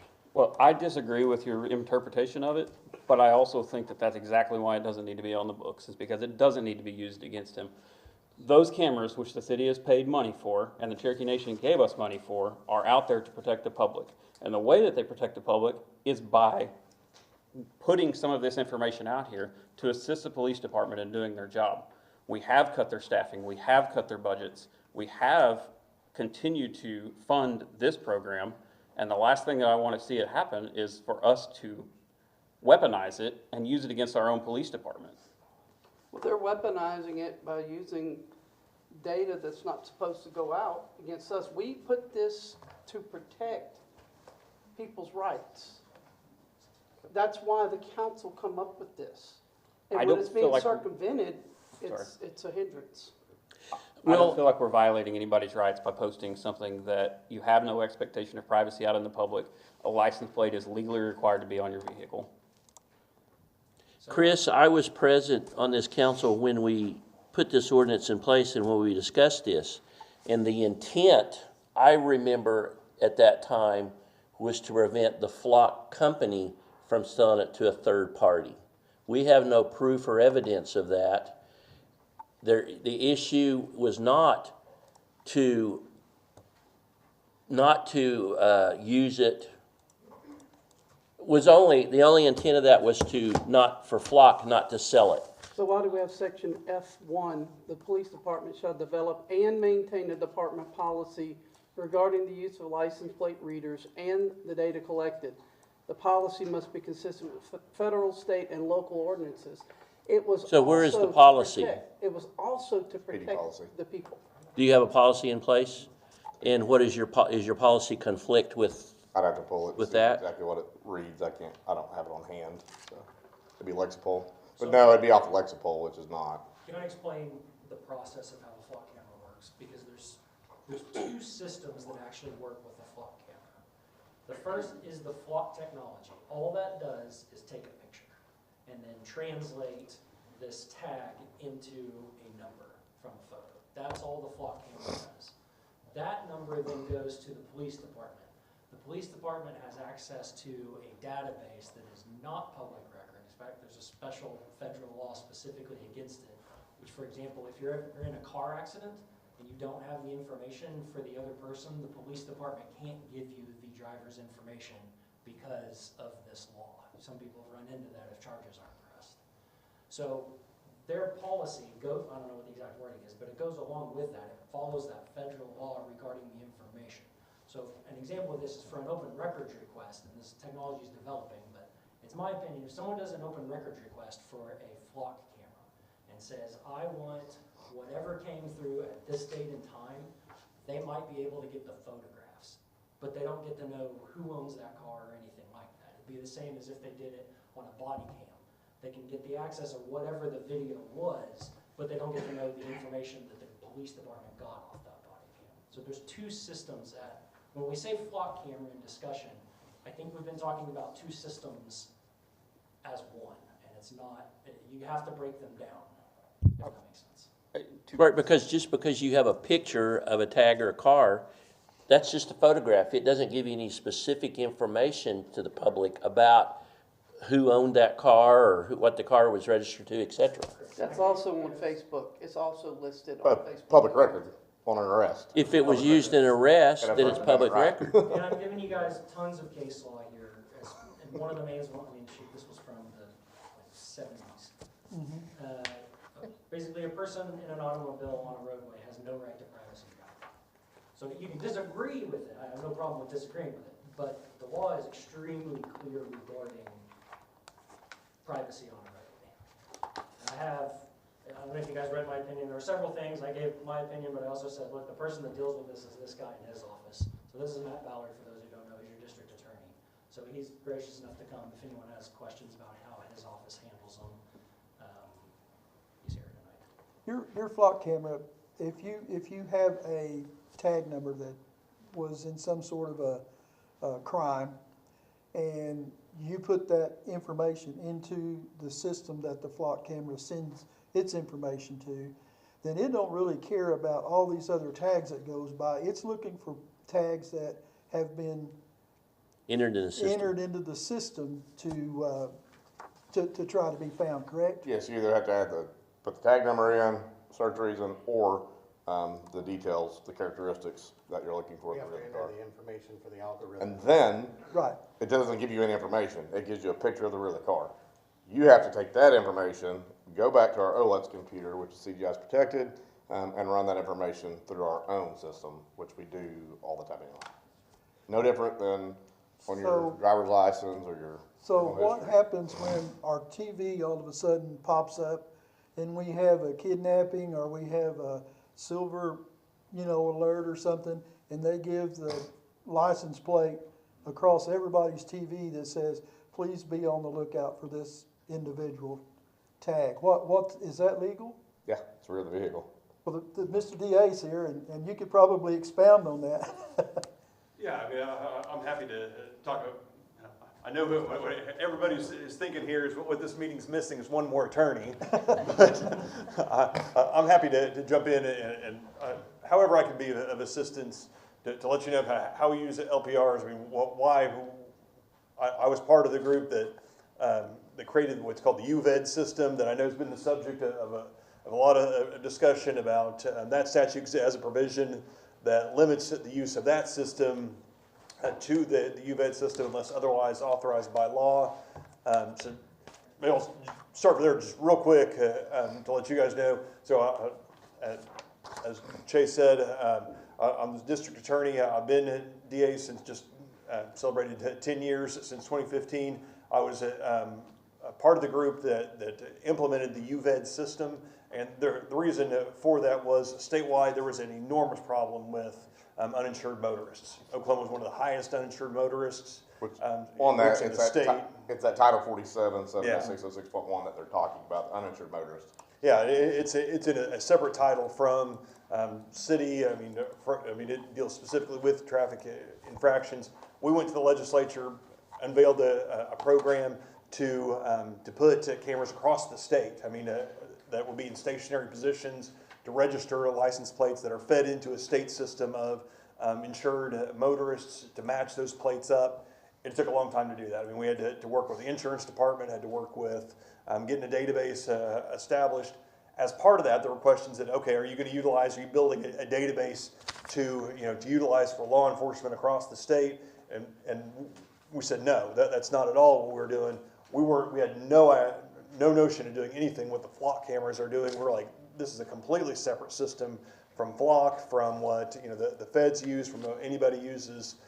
This is solely for uninsured motorists and won't be used for anything else. So that system was created. We put that language in there just to make clear that this is not what flock does.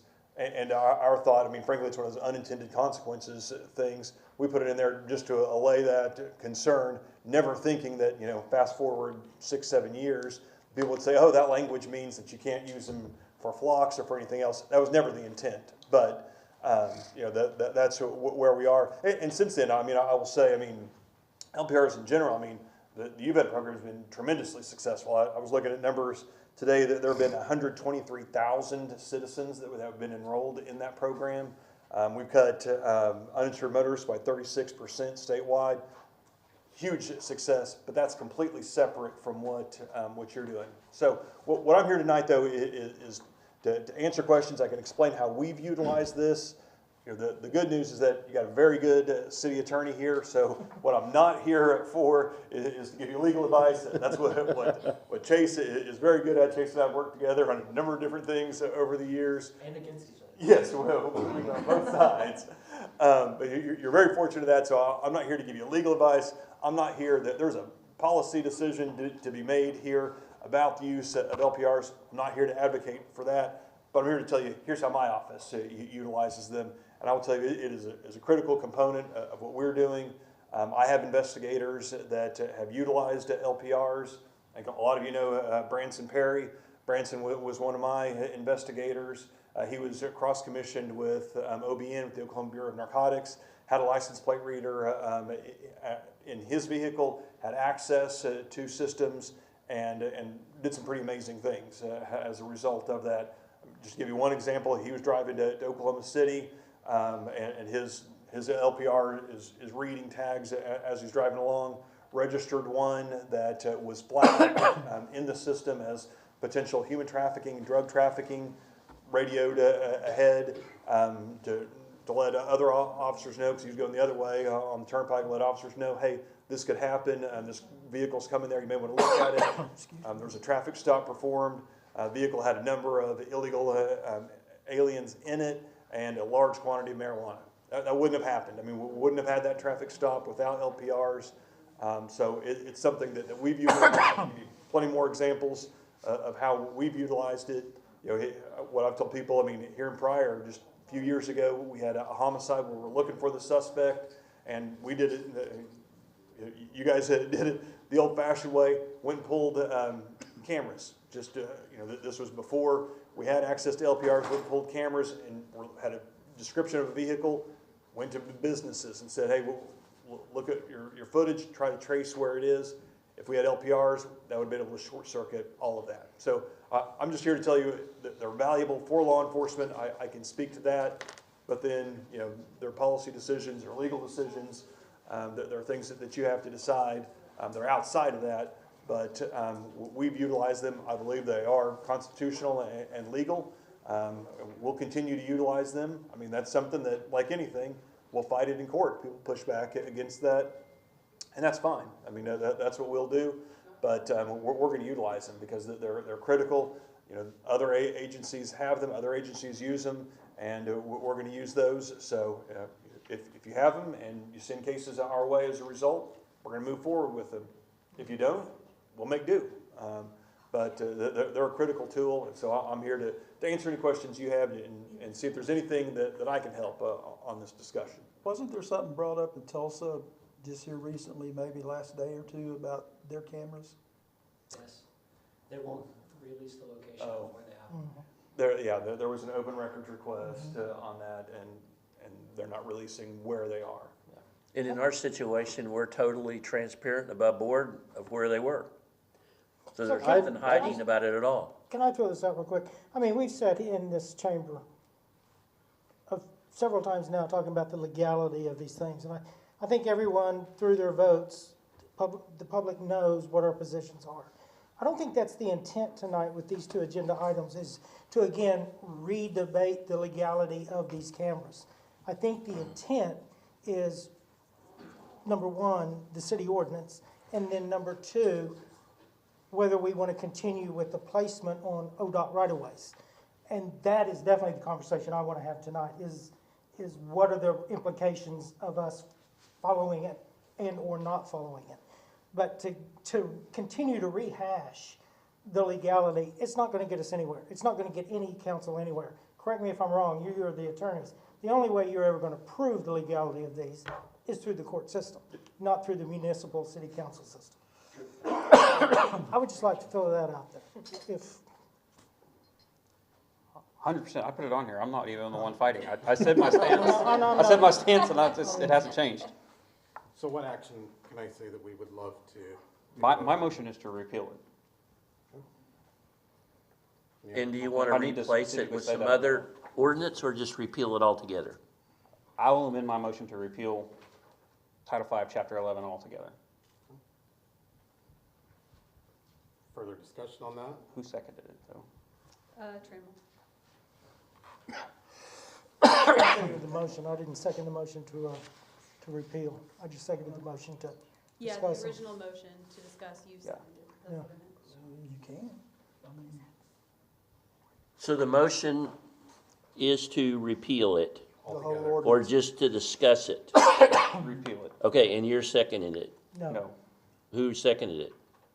nobody The has so original far. Not yet motion was had a for second. discussion and possible action. Brown amended his motion to repeal the title and chapter. Nobody has seconded that amended motion. I'll second it. That's the vote.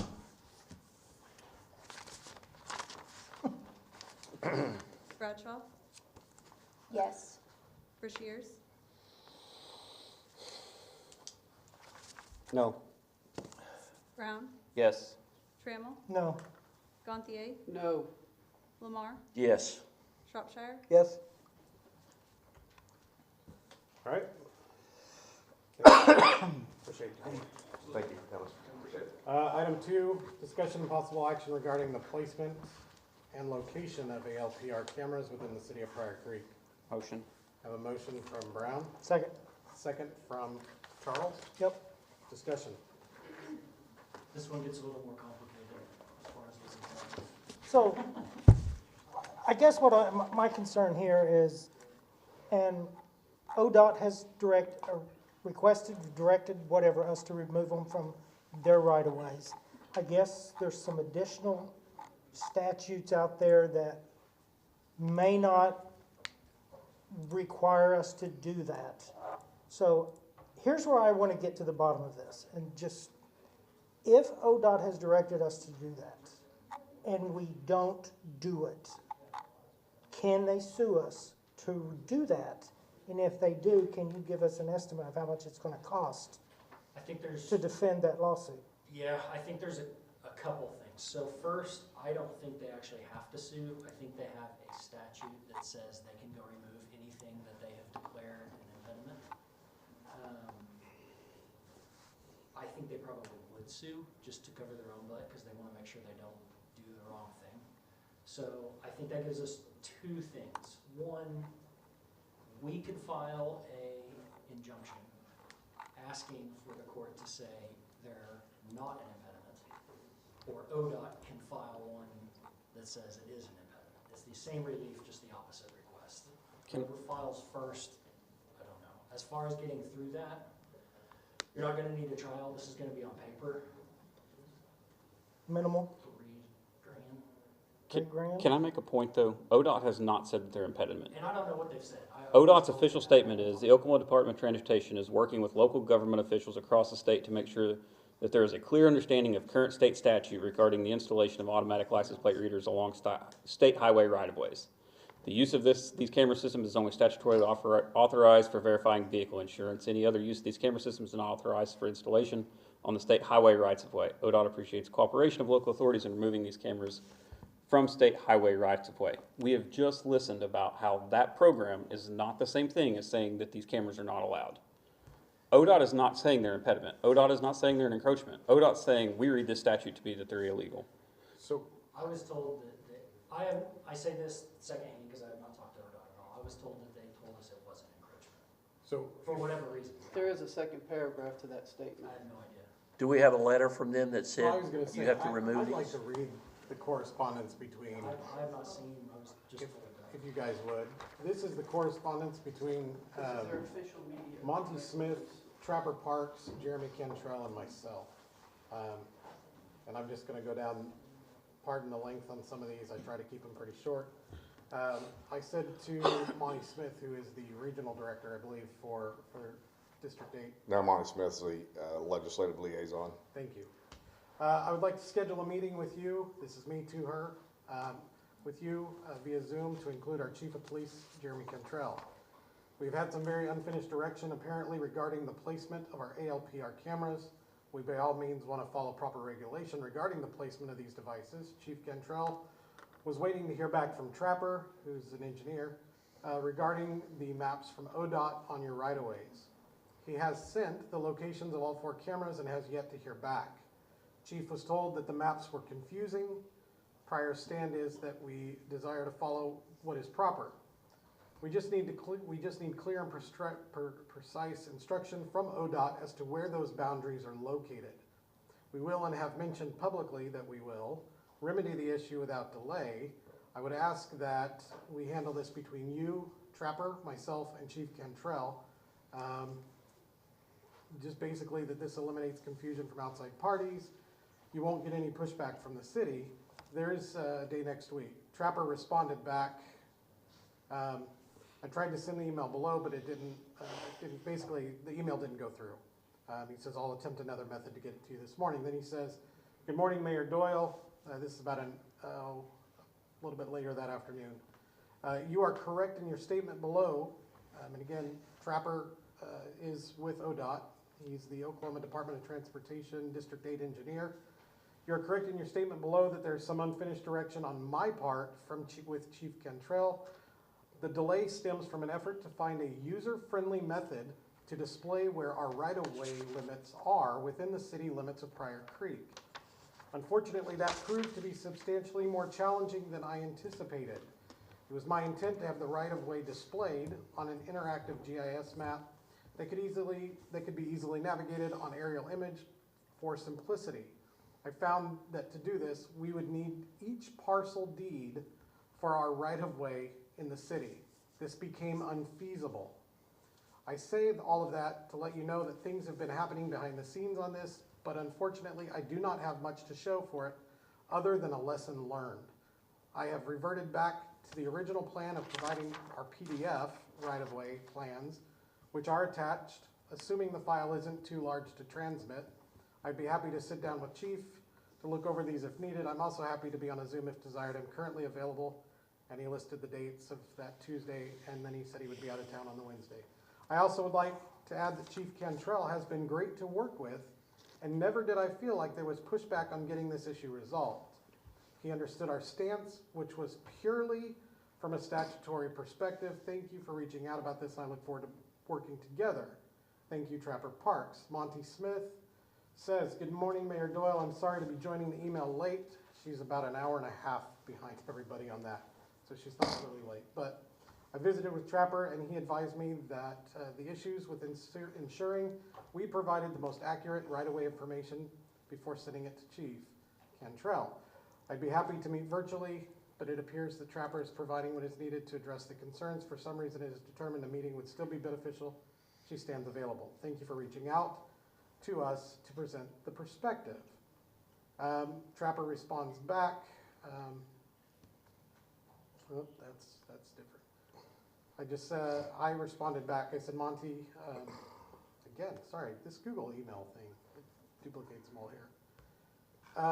Basically, Trapper goes on and says, Mayor, I'm trying to share the right-of-way files through Office 365. Please let me know if this does not work. Then he says, I'm following up to see if you were able to access the files that were provided in the link below. Additionally, could you please provide a time frame to have the cameras removed from the right-of-way or turned off until they could be removed. I said we'd still like to schedule the meeting. We discussed previously. We viewed the maps, and I would agree with your before-mentioned assessment. They are confusing. I just interject. Chief and I looked at those. The right-of-ways were not very clearly defined, and it was labeled in the middle of the road, if I remember, was part of the problem. Middle of Highway 20 is at right-of-way. And so they were PDFs. They just weren't clear. So we have been consistent in that we will move these cameras if needed. However, you may have to provide help. You may have to help us translate. Please arrange with Chief Cantrell the best time to have that meeting. He is attached to all correspondence. Hi, Chief Cantrell, I'm available to meet the following dates. He listed 3 different dates. I guess the point I'm getting at is, and then there's a lot of good morning chiefs, works for me, etc. The idea is that we've been in communication with ODOT, those specifically Trapper, who has been requesting. Of course, all you heard was the reference to statutory reasons, which has not been provided to us. And I met with Trapper on November 25th. We went over the maps. After speaking with Trapper, I started doing some research as well on our end. Reached out to the Oklahoma Chiefs of Police Association, who is also running into the same problems. Kind of got OML's take, Oklahoma Municipal League. Their attorney wrote a opinion to the Chief of Police Association, which I also have, which kind of basically mirrors what. What's really funny about that is after I sent this out, he sent me that, and I mean, it's almost verbatim the same. And Trapper's take was the same, like it was statutory, and I asked him what other cities, how their stance was on it, and he said, there's pushback. And I said, okay. I said, what happens? I said, the city maintains the right-of-way. The city works the crashes, the city, enforces traffic, the city, if there's a mattress laying on the road, ODOT doesn't come pick it up. If there's spills on the road, ODOT doesn't do that. I said, at what point, is it not, where we can do what we want to with our utility pole, because these are all on MUB utility poles with their permission. So he said basically that's above him. His direction is to tell people, to move them. I asked to speak with their legal liaison before this meeting. I still haven't heard back. Not Monty Smith, or actually the legal team that is involved in this, because I had that question, because a lot of agencies aren't moving them. Their stance is they're not a violation of state or federal law, they're not a violation of the Constitution, and they're not, a statutory violation to consider an encroachment when they're for public safety on a city pole or other pole besides ODOT's. So that being said, they're on our utility poles that are owned by MUB. We have permission from MUB to put them on those poles. Correct. And MUB has the right of way, or easement. There is an exception in state statute for utility poles, It's in or the same utility. statute that I cited in this stuff. I think we should also be clear, when you've talked ODOT, that the request originated to ODOT from members of the city council, or a member of the city council. I don't know where it came from, but I know it came from inside here. Not necessarily ODOT pushing it, but our own city council. First there was legislation, obviously the legislator pushing that one in particular, but he did say it's a complaint by complaint basis, and we're receiving a lot of complaints from one of your own council members. That's what he said. Just a couple things. And I know we're not discussing and rehashing legality. There's cases, and even cases in other states being fought right now, but even if something happens here, that doesn't affect Pryor, Claremore, or anybody else.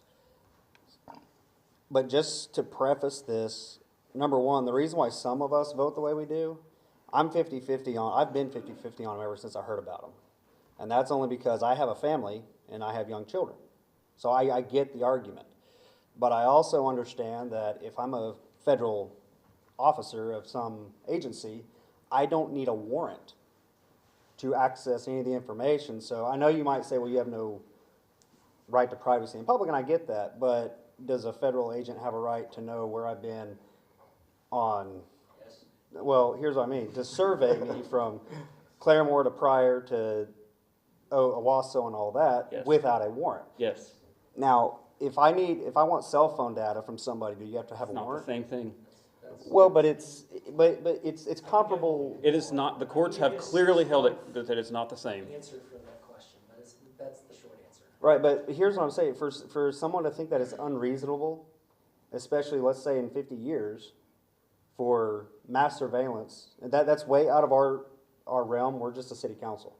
But what they are is infrastructure for that. Now, we can have that disagreement, and I respect that. They're still photos though. They're not Right. tracking you place to place. You can go 50 ways between, and it's not Well, tracking. right, but I mean, if I'm tracking, you would slap a tracker on your car. right, but if I'm in Pryor at 2 and then I'm in Claremore at 2:30, if I'm in Pryor at 2 but then I'm in Claremore at 2:30, that's, Claremore don't have them, so you're good. well, they do. No, Lowe's does, as a private Yeah. You're at Lowe's. So, but I'm just saying, so I think number one, we stop with thinking that each other's position is unreasonable. Because if you don't think political persecution is a thing, you've not read history. So let's just put that out there. But now, for us here, per your opinion, we basically need something clarifying from the state as to this whole ordinance. That's essentially where we're at. I think that you're confusing us going at each other as political, and it's not. Well, no, It's that's not what I'm saying. constitutional, and it's legal. And what's legal now may not be legal in 10 years, but that's not the framework that we can work off of. You work off of what's legal right now. Well, the reason I said that is because there are some who think that each other's position is unreasonable. You go look at Facebook. But I'm just saying. But anyways. May I comment on what you're saying? Yeah, and then I want to say something about it too after him. My beliefs are not that these aren't effective, and I know you differ. I believe there's constitutional issues, and I know you disagree with that, but I have my reasons for it, and we can discuss that another time. And I also believe that it's a violation of state statute. And there are others that believe that, and attorneys. So it's not just isolated. It has nothing to do with me not wanting Pryor citizens to be safe. Okay? I'm looking at something that I think is wrong constitutionally and legally. You're looking at it as something that you don't think it's wrong constitutionally, legally. As far as the statute, Okay. there's an argument. So, There's an yeah, argument, yeah. But constitutionally, it's been upheld over and over, Chris. I'm not trying to rehash that, but what I'm trying to say is, we're looking at it that we feel like rights could potentially be violated, not that we don't want citizens to be safe. And we were being attacked on those kind of things, that's ridiculous. Google True People search on your phone and put your name in. Just do it. You'll be entertained, but all y'all do it. I need us to get back to the placement and location. Exactly. That's what we're talking about right now. I appreciate the opinions, but we're talking about whatever action we need to take regarding the placement and location of the AO Player cameras within the city. So your legal issue on this is if ODOT, I don't know if that counts as a formal removal or not, but if ODOT declares that it is impeding, then the court will defer to them. There's a Supreme Court case saying unless we can show it's abuse of discretion, they win. And there was a conversation with Trapper, so the district manager of our area said that they have never enforced an encroachment inside of city limits, ever, that he knows of. This would be a first. Would it be fair to say that the position that they have taken in the media, that it is not an encroachment? I did Ballard when he left, but if he read this, I think he'd say the exact same thing. The media statement is, the law that they are claiming, I patently think is incorrect. And I Thank think you. Ballard just said that as well. And if that's the stance they're gonna take, and it's Ballard also attached to our own utility poles, that we are in a fairly good standing when we go into a courtroom. Would that be fair? I think you gotta fit the law's on their side, the facts are on our side. That's how I Are, would phrase that. are utility poles encroaching upon their right? There's an exception to utility poles and oil and gas type things. So I don't know the exact wording. But I mean, they're off the road, they're not impeding traffic in any way, unless one of them falls over. No, but there's a case that talks about, it doesn't have to be the roadway, it's the right of way, or it can impede the view of the right of way. So there's a case that involves it's a building, I don't remember if it's a house but it's a building.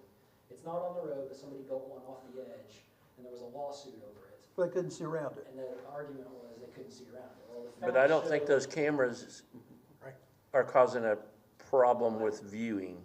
And they're not on a pole that's in the way that's gonna get hit, because Right. the pole's already there. So this is when the facts are on our side to take into court. And it would go in Laws a on Mays their County side, courtroom. That's correct, they go right here. So let me ask this real quick, Jeremy. Other cities have been directed by ODOT to remove them. I know of one that has actually removed them, and then another one that has relocated them. If we relocated them off of ODOT, would that be or the right of way? Would that be an issue for you to negate this, or? No, I mean, Do we lose the effectiveness I of think them? it tanks the efficacy. the effectiveness, yes, because obviously you want them there for a reason on the high traffic area. But as far as moving them, no, it's not an issue. And I've already set it up, but I also wanted to bring it, after speaking and doing research before the board, because I think they should stay where they're at, just because of the major thoroughfares through town, and that's the high traffic. It's not gonna be as effective on a different street. I think that there has been city-by-city basis on whether or not they've moved them, and you also spoke with one city where they put them on utility poles, and ODOT said, we can't do anything. Is that fair? Well, Hera PD said, we're not moving them. I told them to move them, and they said no. War Acres, who Matt Love with OML, they said no. Rogers County is saying we're putting them on Owasso's poles and other people's poles because we have their permission, and you're not telling us to move them. So there's a lot of pushback against ODOT that says we're not gonna move them. Bartlesville did move them. One that I know of. Guthrie did too. They may have, I don't know. I did talk to Bartlesville. And if we had a fifth one, and it would not be on ODOT property at all, for example, putting one up at the intersection of Gaither, or of Clayton Road and Elliott Street, on our own property, that would help possibly catch bad people. And it would also give Jeremy the potential to have a constant, more higher police presence in that neighborhood, because they're gonna be going after the stuff that's hitting on those cameras. You can't judge the speed off of that camera though. No, but if they No, filed a that's at police complaint, presence. if they said that this black car just sped through here, you know, we would be able to. Here's a car tag, but you know. Because like the text you gave me, I did find out who it was, and Tyler can confirm. We know who it was, and I talked with him, so.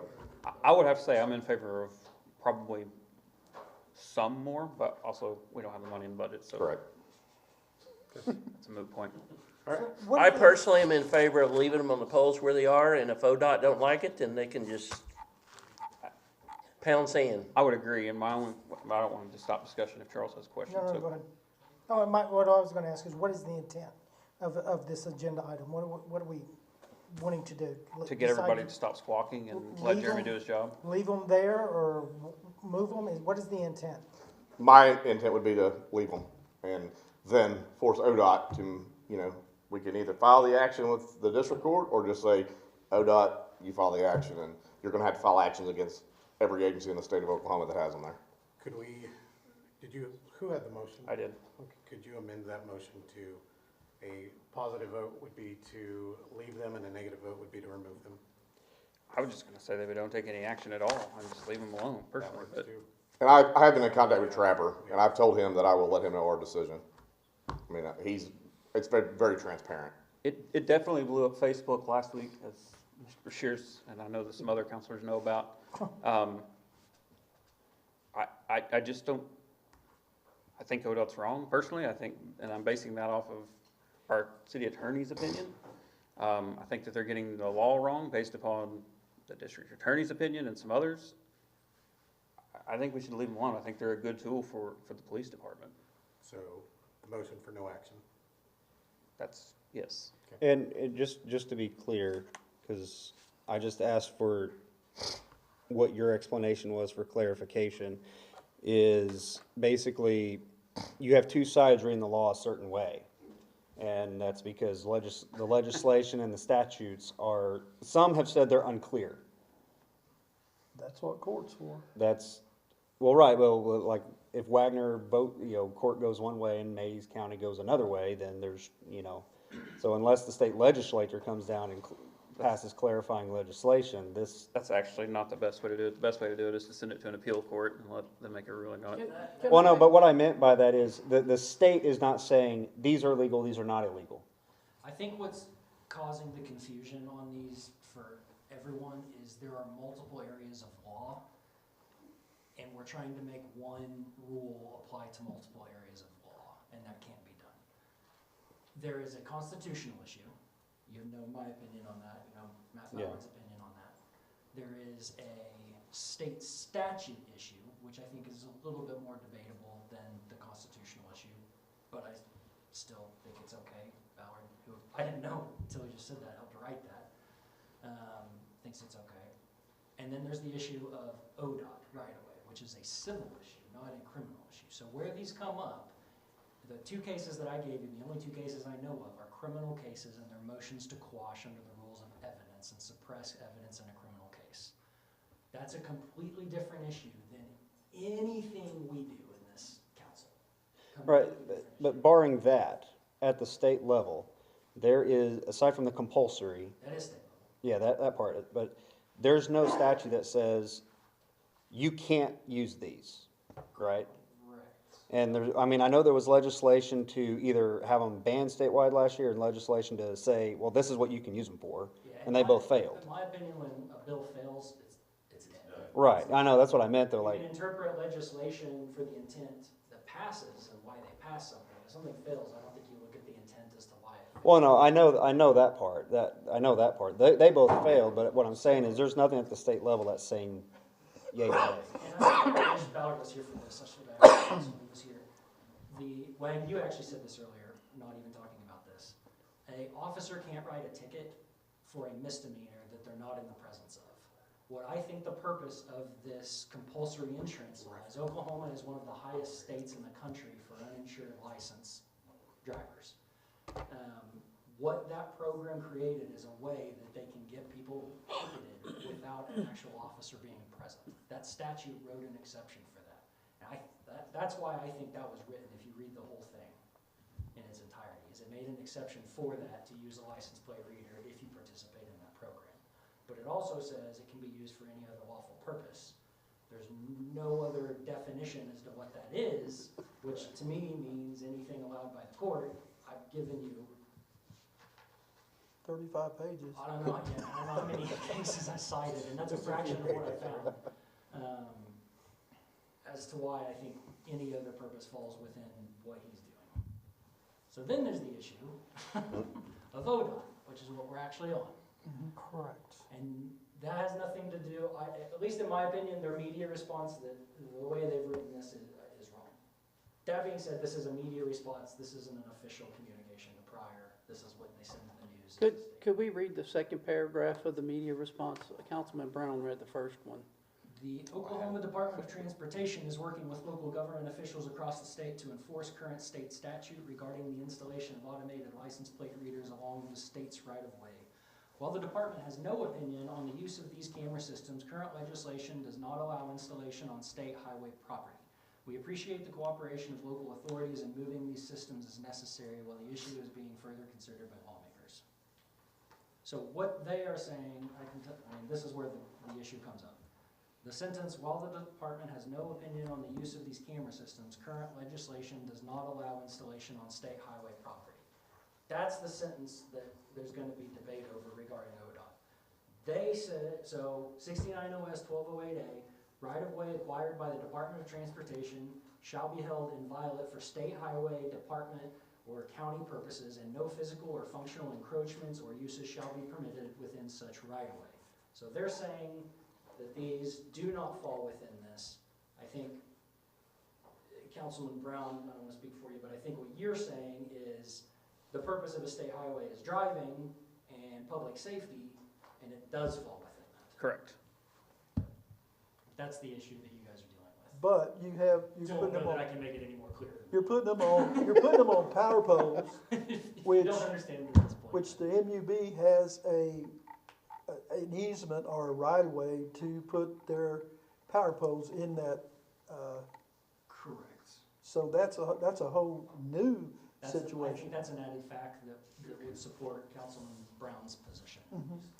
That it's not an encroachment by definition of that statute. Because they have an easement, and that's the MUB's right of way or easement to Well, they're run not those doing it lines. right away. So I think this is one of those, the facts support us. I don't think you can visually argue that that is actually an encroachment in a right of way. Could they statutorily take them down themselves, ODOT? Potentially, if they think it is. So there's 1209 allows them, if there's an encroachment, to just go move it. That being said, it looks like they usually file stuff first before doing that. And I don't think on something with a municipality. I think the purpose of that statute is like, if somebody's left a car or something in the right of way, they can go tow it. There's been a But new motion. there is a statute that says they can go remove. I think we should be very cautious, because I understand where that if we as city councilors are calling ODOT and making requests, that we are representing ourselves and the city's position for something, and I think we should be very cautious when we call ODOT and make those requests. If What request would you be referring to? they request to move them off of their right-of-way, I have not requested that they do that. somebody has. I have informed them they're there, but they had already made the determination that they're not allowed, even before I went to that meeting. I'm just saying, I think that we as councilors should be very cautious of calling in and saying, I'm a city councilor in Pryor and I blah, blah, blah, blah, blah.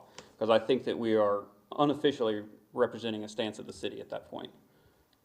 Mayor, in reference to the meeting that Councilman Gantier was at, did ODOT call the city of Pryor, meaning your office, and ask that you, the city, send a representative to that conference meeting? Absolutely not. Okay. I'm gonna make. Chris, were you there specifically representing as a city council member or as a private citizen? I was asked to come by a legislator, and I read a letter, and in that letter, I made a disclaimer that I was not representing the city, that these were my personal views. But you identified yourself as a council member. Well, they already knew that, but. Okay, so you were there as a private citizen. But I identified that representing the city. these positions were mine and not the city's. So I made sure I covered that. We have a motion on this. I'm gonna make the second. He's gonna make a second. If that's, No The action. motion I have is to amend it to no action, and that's what you're seconding? Yes. seconding, and then I'm I gonna, wanna say call for the vote. thank you. Could you just, a no and a yes, tell me what those mean? No, it's no action. All We right, are so, amending the motion to no action. so a yes would be no action, a no would be to continue, correct? Discuss. We want yes, no action, no, we're gonna take action. So you vote how you want. I didn't mean that to sound that way, but, sorry. Brashears, Yes. Brown, Yes. Trammell, Yes. Gantier, No. Lamar, Yes. Shropshire, Yes. Bradshaw. Yes. Okay. Item 3, discussion and possible action to approve the fiscal year 2024 Emergency Management Performance Grant Program. So Motion. moved. Okay, we got a motion from Terry and a second from Choya. Discussion. Call for vote. Brown, Yes. Trammell, Yes. Gantier, Yes. Lamar, Yes. Shropshire, Yes. Bradshaw, Yes. Brashears, Yes. Sorry, just wrap it up. Be done. Yeah. Those were all yeses, right, Courtney? I'm sorry. We had 7 yeses on that one. yeah. All right, we are now to the consent agenda. It's like old school days where we do this last. We Can are we not- take like a 10-minute break? We can take how about a 5-minute? We got out of here 5 minutes faster. All right, We'll reconvene at 8:20. 8:20. Give me the extra 2 minutes.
Don't work for me.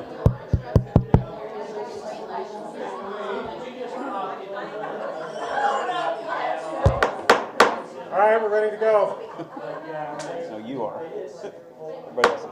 I'm ready to go. You get a tap? No, that's good. They're gonna keep you alive for the next hour or so? Oh, dude. Sorry about that. That's just to curb the headache. I think that means you're addicted, isn't it? All right, who are we waiting on? Nobody, are we on? Yeah. Okay.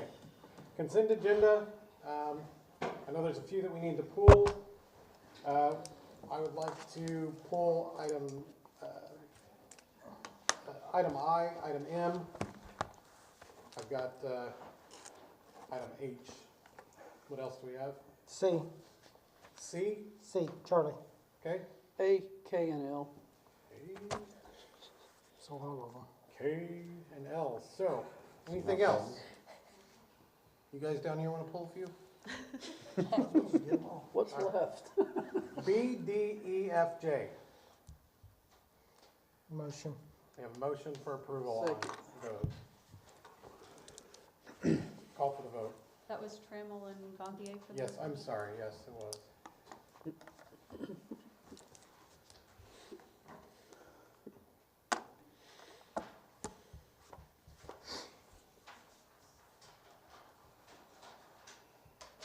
Trammell, Yes. Gantier, Yes. Lamar, Yes. Shropshire, Yes. Bradshaw, Yes. Rushiers, Yes. Brown, Yes. Okay, item A, approve minutes for the December 17th, 2024 council meeting. Motion. A motion from Brashears, Second. second from Gantier.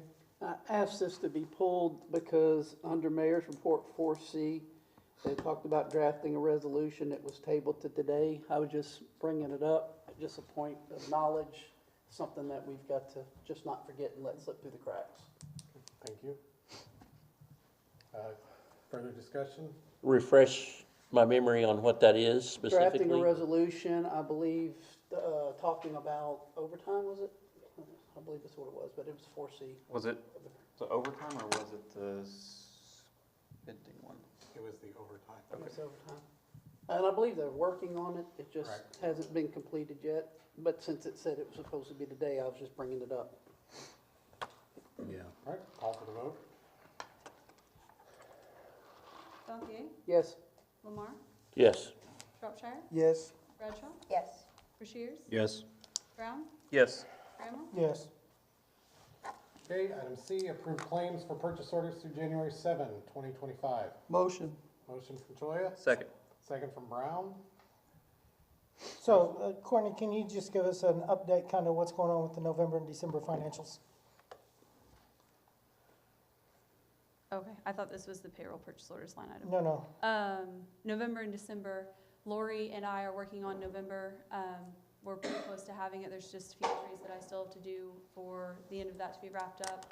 I have finished payroll for this Friday and finished year-end stuff so that employees can have their W-2s, so I'll actually be able to work on that. She's actually gonna be going out of town in the middle of January, so we hope to get November and December both wrapped up before she does that, so that she doesn't have to worry about it as well. And that's just November? November and December. In December, okay, all right, no, I'm sorry. All right, thank you. All right, call for the vote. Lamar, Yes. Shropshire, Yes. Bradshaw, Yes. Rushiers, Yes. Brown, Yes. Trammell, Yes. Gantier, Yes. Okay, item G, approve a proclamation declaring December 6th to be Argonaut Day. you didn't pull that off. We didn't pull that You one. need to No, do I item did, I H. said GH. No, you didn't. No, you didn't. Well, It's already been approved. It's Already been we will approved. move on. That saves us another bit of time. And I got it circled on mine, so it's all right. But I'm glad you brought that up because Councilman Gantier had a concern earlier that it was not on the agenda. Correct. All right, then item H, approve This Is Wrestling to host a for-profit wrestling show at the Graham Community Building, March 15th, 2025. Motion. Second. We have a motion from Choya and a second from Brashears. Apparently, we were contacted the other day by Diana Dobbs, looking to do this for-profit wrestling event. Our company is called This Is Wrestling. And I was just gonna ask, Courtney, do you remember what it says in our grant agreement about for-profits? I think they need council approval. If I recall correctly, we determined that they don't need council approval, but you wanted it on the agenda anyway. Yes. So, want to let everybody know that they reached out to us, and this is, So what's the So what's the issue? rent? the issue is just to let everybody know it's for-profit and What's the this rent? is not associated with me in any way, shape, or form. That's really what it's all about. But anyway, what's the rent for something like that? It's gonna. There's no different fees for anything. They pay an $80 fee and the $50 deposit, just like everybody else does. Okay.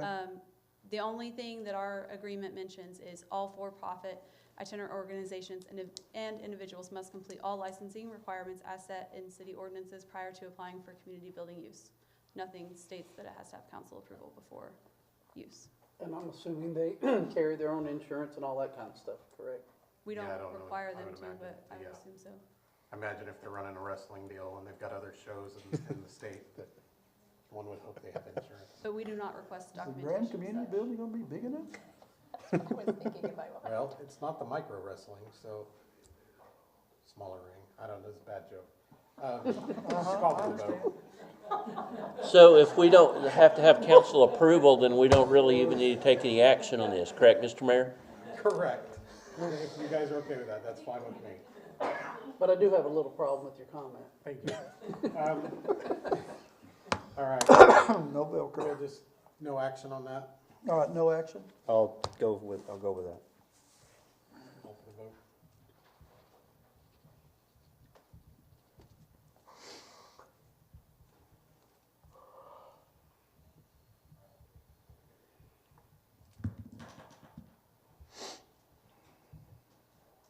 Shropshire, Yes. Bradshaw, Yes. Rushiers, Yes. Brown, Yes. Trammell, Yes. Gantier, Yes. Lamar. Yes. Okay, item I, we had some stuff come to light on this after we put it on there. So I will be a no action. Approve mayor's reappointment of Larry Williams to the Economic Development Trust Authority, seat 7, term expiring 1/13/29. Motion for no action. Motion for no action. second. Gantier and a second from Brashears.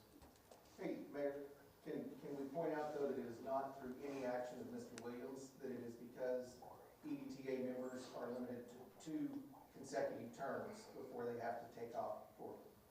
Correct, and there, we had discussed this today, Adam and I had discussed today about how at the formation of the EDTA, there was a little bit of an overlap in those terms, and so you want to give it a 1-2 real quick? So at the beginning of the EDTA, the trust indenture says that you're limited to 2 consecutive terms. At the beginning, there were staggered terms so that not everybody rolled off at the same time. Mr. Williams was one of the original signers of the trust indenture, so he filled seat 7 for 1-year term. That was his first term, then he was appointed to a 4-year term, so that gives his 2 consecutive terms, a total of 5 years. And unfortunately, because of the way the trust is written, you cannot serve more than 2 consecutive terms without taking 4 years off. Then we cannot reappoint Mr. Williams back to that EDTA until 4 years, so. But it was no action of Mr. Williams. No, and in fact, he is very willing to continue 100%. serving in whatever Oh, yeah. capacity. So I just wanted to point that out, that it was not No. through any, So there will be no action on that, so we can call for the vote. Bradshaw, Yes. Rushiers, Yes. Brown, Yes. Trammell, Yes. Gantier, Yes. Lamar, Yes. Shropshire, Yes. Item K, approve declaring surplus the attached list from the Pryor Creek Police Department to be traded to H&H Shooting Sports, Oklahoma Sports Supplies Incorporated. Motion. Second?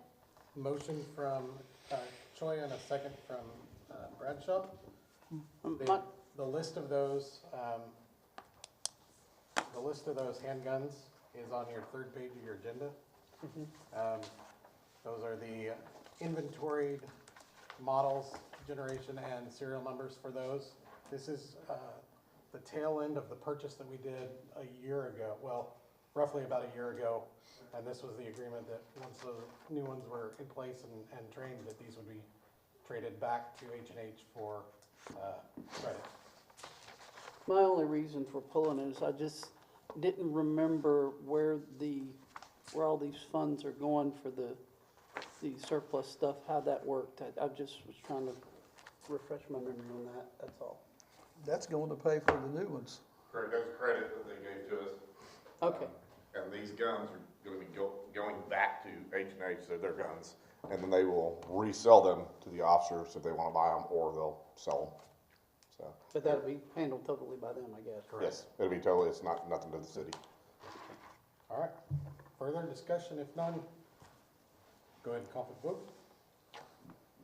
Rushiers? Yes. Brown? Yes. Trammell? Yes. Gantier? Yes. Lamar? Yes. Shropshire? Yes. Bradshaw? Yes. Item L, approve accepting a bid in the amount of $47,500 from Four Winds Technology Incorporated for a 2024 Chevy Silverado Police Pursuit Vehicle to be paid from Police Drug Forfeitures Account 969655555. Other bids received, Utilitac Equipment and Upfitting in the amount of $50,600, and Carter Chevrolet in the amount of $51,275. Motion. Second. Have a motion from Choya and a second from Bradshaw. The question I had was, the last report I've got is from October, and there wasn't nearly enough funds in there to handle that. But you have told me earlier that there is funds, and I wish you'd explain that to the rest of the council, please. So Courtney actually got the numbers total, but we got a $52,000 check the other day from a drug forfeiture fund from the DA's office that I deposited in, and then there was already money in there, and I think the total was like $77,000 now in it. Yeah. 77,379.08. Okay. And I want to remind everyone that the balances for each department in Fund 96 is not the correct balance on those. So if you look those up, they're not correct. Okay. But also, also for clarification as to if somebody says, well, why aren't you taking that money, putting it somewhere else? You can't use that money for anything else. It's gotta be specifically for the narcotic side of it. I mean, there's Right. things you can use for narcotics wise, but yeah, his unit's an 18 model. It's one of the older. We're trying to get rid of all those 18s, and it's a drain on the fleet as far as cost of money. Obviously, there's gonna be equipment. We're trying to get the equipment stuff together for that. But that'll come back. There's money, like I said, there in that account still, at least 30. So you still have to outfit it, right? Correct. That's. But all that doesn't come out of general fund, it just. No, it'll either come out of that same account. Right. Or if it's gonna be more than that, we'll pull some either out of one of those donation accounts or out of the capital of Pittsburgh. And Depends what it all falls to. Well, just to let everybody know, general fund is not being affected by this expenditure. And what we talked about before too, it's a four-door pickup. So the dog kennel is actually going to be in the back seat. Yeah, the whole back Everything's seat is a removed. kennel. It's gonna turn into a kennel. So it's gonna have air conditioning and heating and all that. It's not gonna be like a lot of guys hunting dogs and back in the back of the truck in a metal box. So that's good stuff too. They're gonna be treated right. Can you give the current condition of the vehicles that he's in? It's the one that he's in is a 2018 Chevy Tahoe. It's got low miles, but it's got a lot of hours. And I know it's, Captain Trammell can speak on the maintenance issues that we dealt with, but it's one that needs to go. It's got definitely some mechanical issues, the watchguard camera system in it. We can't get it to work. Fit can't get it to work. We don't know what's wrong with it. Those systems are over $5,000 a piece, so we don't want to put a brand new camera system in a 18 unit that we're going to get rid of. So. Can I ask you if you know a mechanical question on that, by the way? Do you know if that's an active fuel management vehicle? Yes. It is? Yeah. Okay, yeah. Get rid of it. He would not. About cars. Say get rid of it? Yeah, get rid of it. All right. Okay, I have a question, and this is geared towards the guys on the end of the aisle down there that's on the committee that's been working our bidding processes. Is this way that this was done in accordance with our bidding procedures and policies of the city? No, it wouldn't be how it is. And Mayor and I had a discussion about that today. The way that it's done isn't necessarily, I wouldn't say that it's wrong, but there maybe need to be some modifications to the policy, and this is something that we kind of looked at today, talking about this. Let me go grab that real quick. Yeah, I believe from reading the policy, I think it would have wanted a sealed bid opened in front of council and some other things. And there was some discussion about whether or not we want to do that for every vehicle that we want to buy, one place or the other. And so I would say no, it's not in accordance with it, but there was also then some discussion of, is that, the policy is still technically a working draft, so do we want to modify that before we finish it up? And I think that that's something that we had talked about putting on the O&I committee to have some further discussion about. So when is that gonna be done and finalized? When is our Well, next? Just a quick, we were next meeting or do what? 2 months from now? Because we're getting into another topic, off topic of this. No, kind of, I but- mean, I think we can do it at our next meeting. I just don't know when our next meeting is. I think it's Okay, March. Well, it's a ways out there, but we were talking about trying to get one a little earlier because we have some things to discuss. So here's what Okay. came up when I was talking to Councilman Brown. I had some questions for him on this. In this, as it's written, purchases greater than 25,000 basically shall be acquired by request for proposal, which would be for qualitative services, technology services, economic development consultancies, among other things, or a request for a bid, which would then kick us into what that RFB is. Request for bid shall include a general description, specifics of the articles we purchase, location, time, bid packages. Request for bids shall be advertised at least once in the paper, and that it shall appear in the publication no less than 10 days prior to the bid opening, which then also indicates we need to have sealed bids, things like that. But I was also reading in here that the way that this is written, it talks about the bids versus the quotes. It talks about machinery, vehicles specifically. So Tyler, I'll tell you, my comment there was, we need to look at the verbiage on here and make sure that we're right, that it jives with our purchasing of emergency vehicles, the way that we do them. Because some of those, if we were to wait a couple weeks, months, or whatever for that bidding process, we would see possibly variations in the price, the biddings.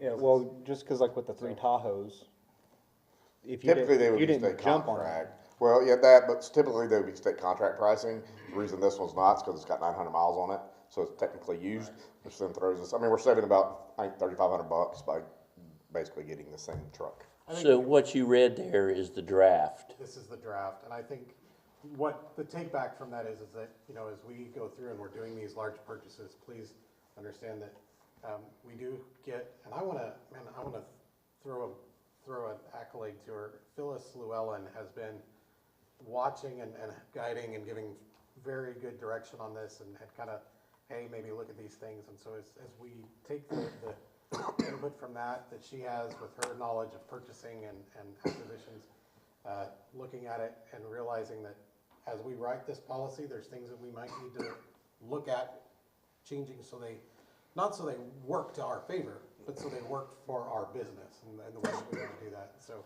that's why as soon as I got that up, was that this morning, today? It was today. I don't remember It what was this time it week. was. I called them and we talked about that.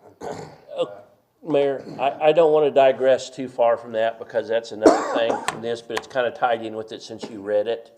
But I just want to know, this has been kicked around now for how many months? I think Courtney might be able to say that, barring any changes we want to make, I think that the last action we took was to make the changes and send it back to council for final approval, but I don't know if she remembers or not. But this was done when? Was make changes and send it to this was November? November? November, yeah. And now Councilman Gauthier saying you're not going to meet again until Which I don't March? know that it has to go to O&I even. When we did it in council, and we did a pile of different resolutions in council. Right. That I don't know that it necessarily has to go back to O&I. It doesn't. Okay, We can- so But it's going to be 5 or 6 months before it's finished, roughly. I think it's done, minus whatever change we make. I think the this. thing to remember is we do this is new for Pryor. Done?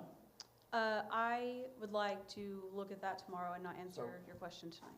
Okay, We fair have enough. to remember, and I think you'll agree, we're gonna find that there's things in here that are gonna need to be tweaked. And I think Okay. this is the proper process, is we consult with that, we say, hey, and then we bring that to notice. So that said, hopefully that answers your concern. So, I would like to have a sidebar about that with you and Councilman Brown though, but yes, let's call for the vote. let's do that after this, Yeah. after these messages. All right, call for the vote. The money's there, by the way. Yes. Yes. Brown, That's a good thing. Yes. Trammell, Yes. Gantier, Yes. Lamar, Yes. Shropshire, Yes. Bradshaw, Yes. Rushiers. Yes. Thank you. Okay, the last one, item N. Approve an expenditure in the amount of $3,120 to Open Path Security for the Open Path Security System software subscription. $2,400 to be paid from Police Capital Outlay 444455424, and $750 to be paid from Fire Repair and Maintenance Account 02-217-5091. Motion. A motion from Troya, Second. second from Bradshaw. I put this on here the other day as Darla was doing the paperwork for this. It came through that it was to be billed to both the $2,400 to the police account and the $700 to the fire repair and maintenance. I wanted to put the whole amount on and not make it even give the appearance that we were trying to split that, but it will be, that one bill that came in for $3,120 was on one bill, so it will be split between the two, but this is, just being transparent with how that's to be paid out, so it didn't appear that we were splitting a bill. Now, this is a subscription, so it'll be coming due again next year? This is for the key systems to get in and out of the building. Right. But yes, it's an annual. Correct. Thank you. Call for the vote. Trammell, Yes. Gantier, Yes. Lamar, Yes. Shropshire, Yes. Bradshaw, Yes. Rushiers, Yes. Brown. Yes. Thank you.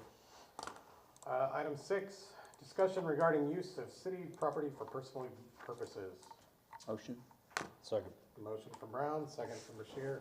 I'm gonna give the floor to Chase. I requested this be put on at the request of Councilman Smith, who's not here tonight. I guess there's been some city employees who have been witness potentially using city equipment for non-city use. Just want to remind everyone that the only thing that can be used is de minimis as defined by the IRS. That's tough to define even if you read the IRS, so what I would say is any use that would be over $100 if you were to pay someone to do it is clearly above de minimis, but below that still could be.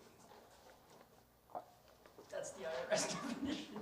Counselor Smith asked me to speak a little bit about this. He has, You might know more about what he's talking about. he has direct knowledge of a certain city employee using a city vehicle to remove trees from a private property on a Saturday. And there was 2 city vehicles involved in this and another couple of city workers. And then he has knowledge of city workers using mowing equipment to mow private individuals' yards. And he was told information about a former board member using city equipment to mow their personal yard. And I would say none of those are de minimis. And I really, honestly, I mean, some of these issues were brought to you, not all of them, but at least one of them was. And, I talked to Bruce about this at length. He feels like he's trying to handle it the right way of not naming individuals at this time, but he doesn't think that it needs to continue, and he thinks it needs to stop immediately. And, some discussion that he and I had was talking to the council about asking you. Here, one could probably give you these specifics, or maybe others that know, but I know that he has told me about them. I can give you the specifics, but I think that to our librarian's point, again, I think that we should handle the individuals that have committed these violations and not cast a wide net. I think it's great to have the message out there, but that they shouldn't be doing it. But from talking to him, I think that what we would like to see is you look into it, and then handle it appropriately. So, like you said, I'll just throw this for the discussion. I am aware of some of those. I was not aware of some of the others. ones that I was made aware of, we did discuss with those department heads. We reiterated the policy. We will continue to reiterate that policy. That's very important. So those things that were brought to the attention were looked in, and those department heads specifically were set aside extra to be discussed, so. I don't think that he wants a misdemeanor filed on him, but it is serious enough that it is a crime in the city, and I think that he wants to make sure it's handled. And tax is not my area, but reading the IRS code, because that's what yours refers to, it defines de minimis from the IRS code. I think you can be taxed if it's a fringe benefit. You have to be taxed if you're not using stuff as. Well, not to go off into a whole nother topic, but personal use, does that mean people using city vehicles to go to and from home is potentially a taxable benefit? Talking about police, that's specifically carved out of that. Okay. If that's where you're going with that. No, I and just wanna make sure. We have brought that up again, and then I think we're kind of there. We've brought that up, for example, the street department, they are positions that, like, for example, this week could be on call. So they need to be able to have those vehicles at their ready to go. So that's part of the job, part of the expectation there. So it's been just, what we've known of prior to tonight has been addressed. It will be readdressed in our department head meeting tomorrow. So, thank you, Chase. All right. Committee reports, budget personnel, 14th. ordinance insurance. We don't have one scheduled any near future, but we're gonna have to have one as soon as we get these other things ready. They just weren't quite ready yet. Street maintenance, 28th. we have no unforeseeable, we have a motion to adjourn. Motion. I got a motion from Shears, a second from Brown. The vote. Lamar, Yes. Shropshire, Yes. Bradshaw, Yes. Rushiers, Yes. Brown, Yes. Trammell, Yes. Gantier, Yes. Okay. Call to order the Pryor Public Works Authority. Approve the minutes of the December 17th, 24 meeting. So moved. Second. Motion from Gantier, second from Bashir. Call for the vote.